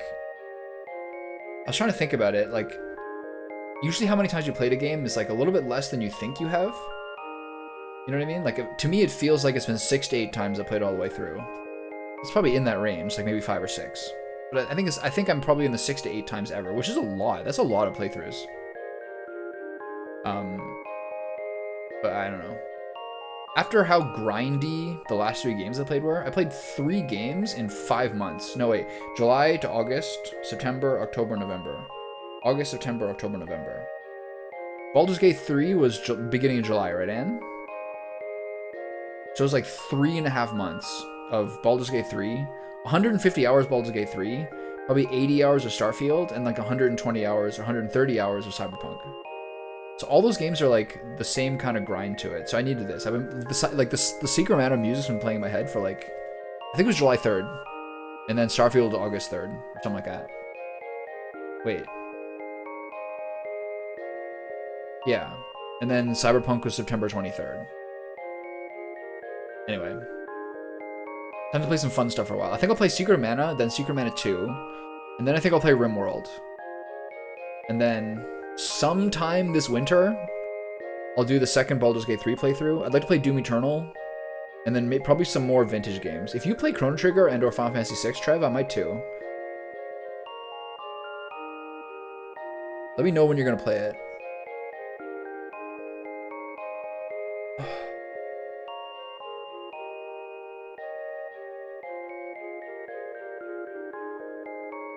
This is a legit groove. There's another patch that came out for Baldur's Gate 3 today, and I keep looking through them, but like they do have like some bug fixes and they do change some things, but mostly it's like performance issues. And I'm still waiting for like that patch where they're like, okay, let's fix some of the ways that Act 3 works. I don't think it'll ever happen. I don't think it'll ever happen though, honestly. Like I would really like my Act 3 playthrough. I would really like my Act 3 to feel different next time I play. I think it was great, but I'd like to see how it goes with the new computer, to see how much different it was, because it was a lot of slowdown, especially before that first performance patch. Once the NVIDIA drivers came through and a couple of those patches came through, Act 3 felt a lot better. But I have my new computer now, so I don't think those things would be an issue. I went from underpowered to probably overpowered for Baldur's Gate 3.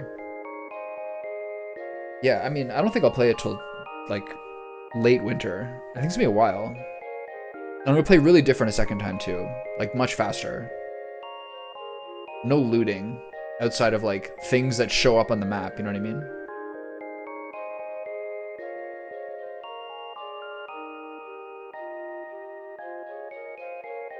Trev, I hope you have a good Baldur's Gate 3 playthrough when you play it. I really want to see how your Orc Granny Bard goes.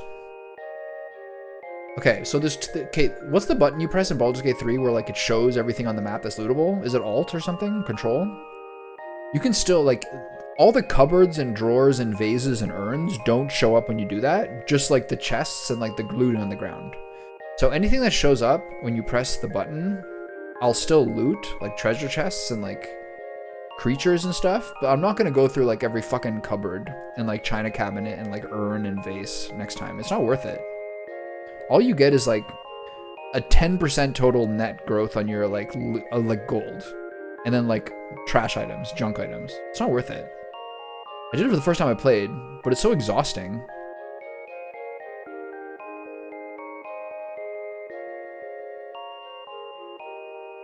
Yeah, I can't wait to play that game again, but it's gonna be a while, like months for sure. Yeah. Yeah, we thought it would turn into something. One thing I did like was how the way, if you do all of the main quests in Act 3, you finally start to like really cake up good loot. Like so much of the game in Act 1 and 2, I was like always not happy with like my gear. It felt like it was so trash for the first third or like first half. But then by like most of the way through Act 3 and most of Act 3, you're like, all right, I got a lot of really sweet stuff. The way that like the monk transformed with like the proper items was like, wow, this character went from like my least important to an absolute monster.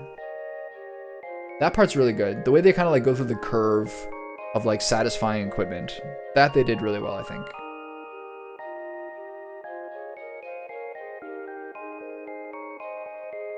That part's great. You can't get off the screen, I don't think. Yeah. It started with when you do the fight where you fight against the kind of monks that I realized I wanted to be. I played most of the game as Shadow Monk. But then like the open hand monk like served me my ass on a platter, and then I started playing it, and then you get all that on hit gear where it's like you get flat damage equal to your wisdom, you get flat damage equal to your blah blah blah, you get like 8 force damage per hit. And then you get all those like level 10 and level 11 spells. Oh my god. You become like a absolute force of nature. Next time it'll be Paladin, Warlock, Druid, Rogue. And then like kind of tempted by Minthara. But then she'd be the same class as my hero, so I don't think I'll do it. I would like to see her though. I barely got any. I just killed her in my playthrough. I don't know what she does. But people seem to like her a lot. Anyway, I'm gonna go get this done. So I can't leave the screen, right? This is like classic. You have to press the reset button to be done here.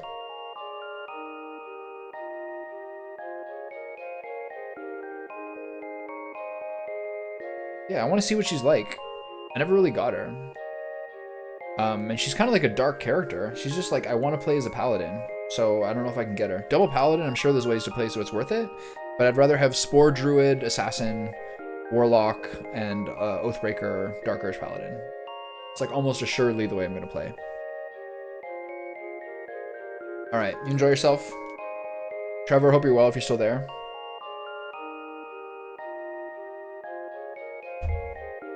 Alright. That's it for me, I guess. I guess I'll match up fruits and cherries and watermelons for a couple hours after my food starts simmering. I'm not sure what else to do. Nice. Have fun. Have fun, guys. Good to see you. I'm out of here. Ta-ta.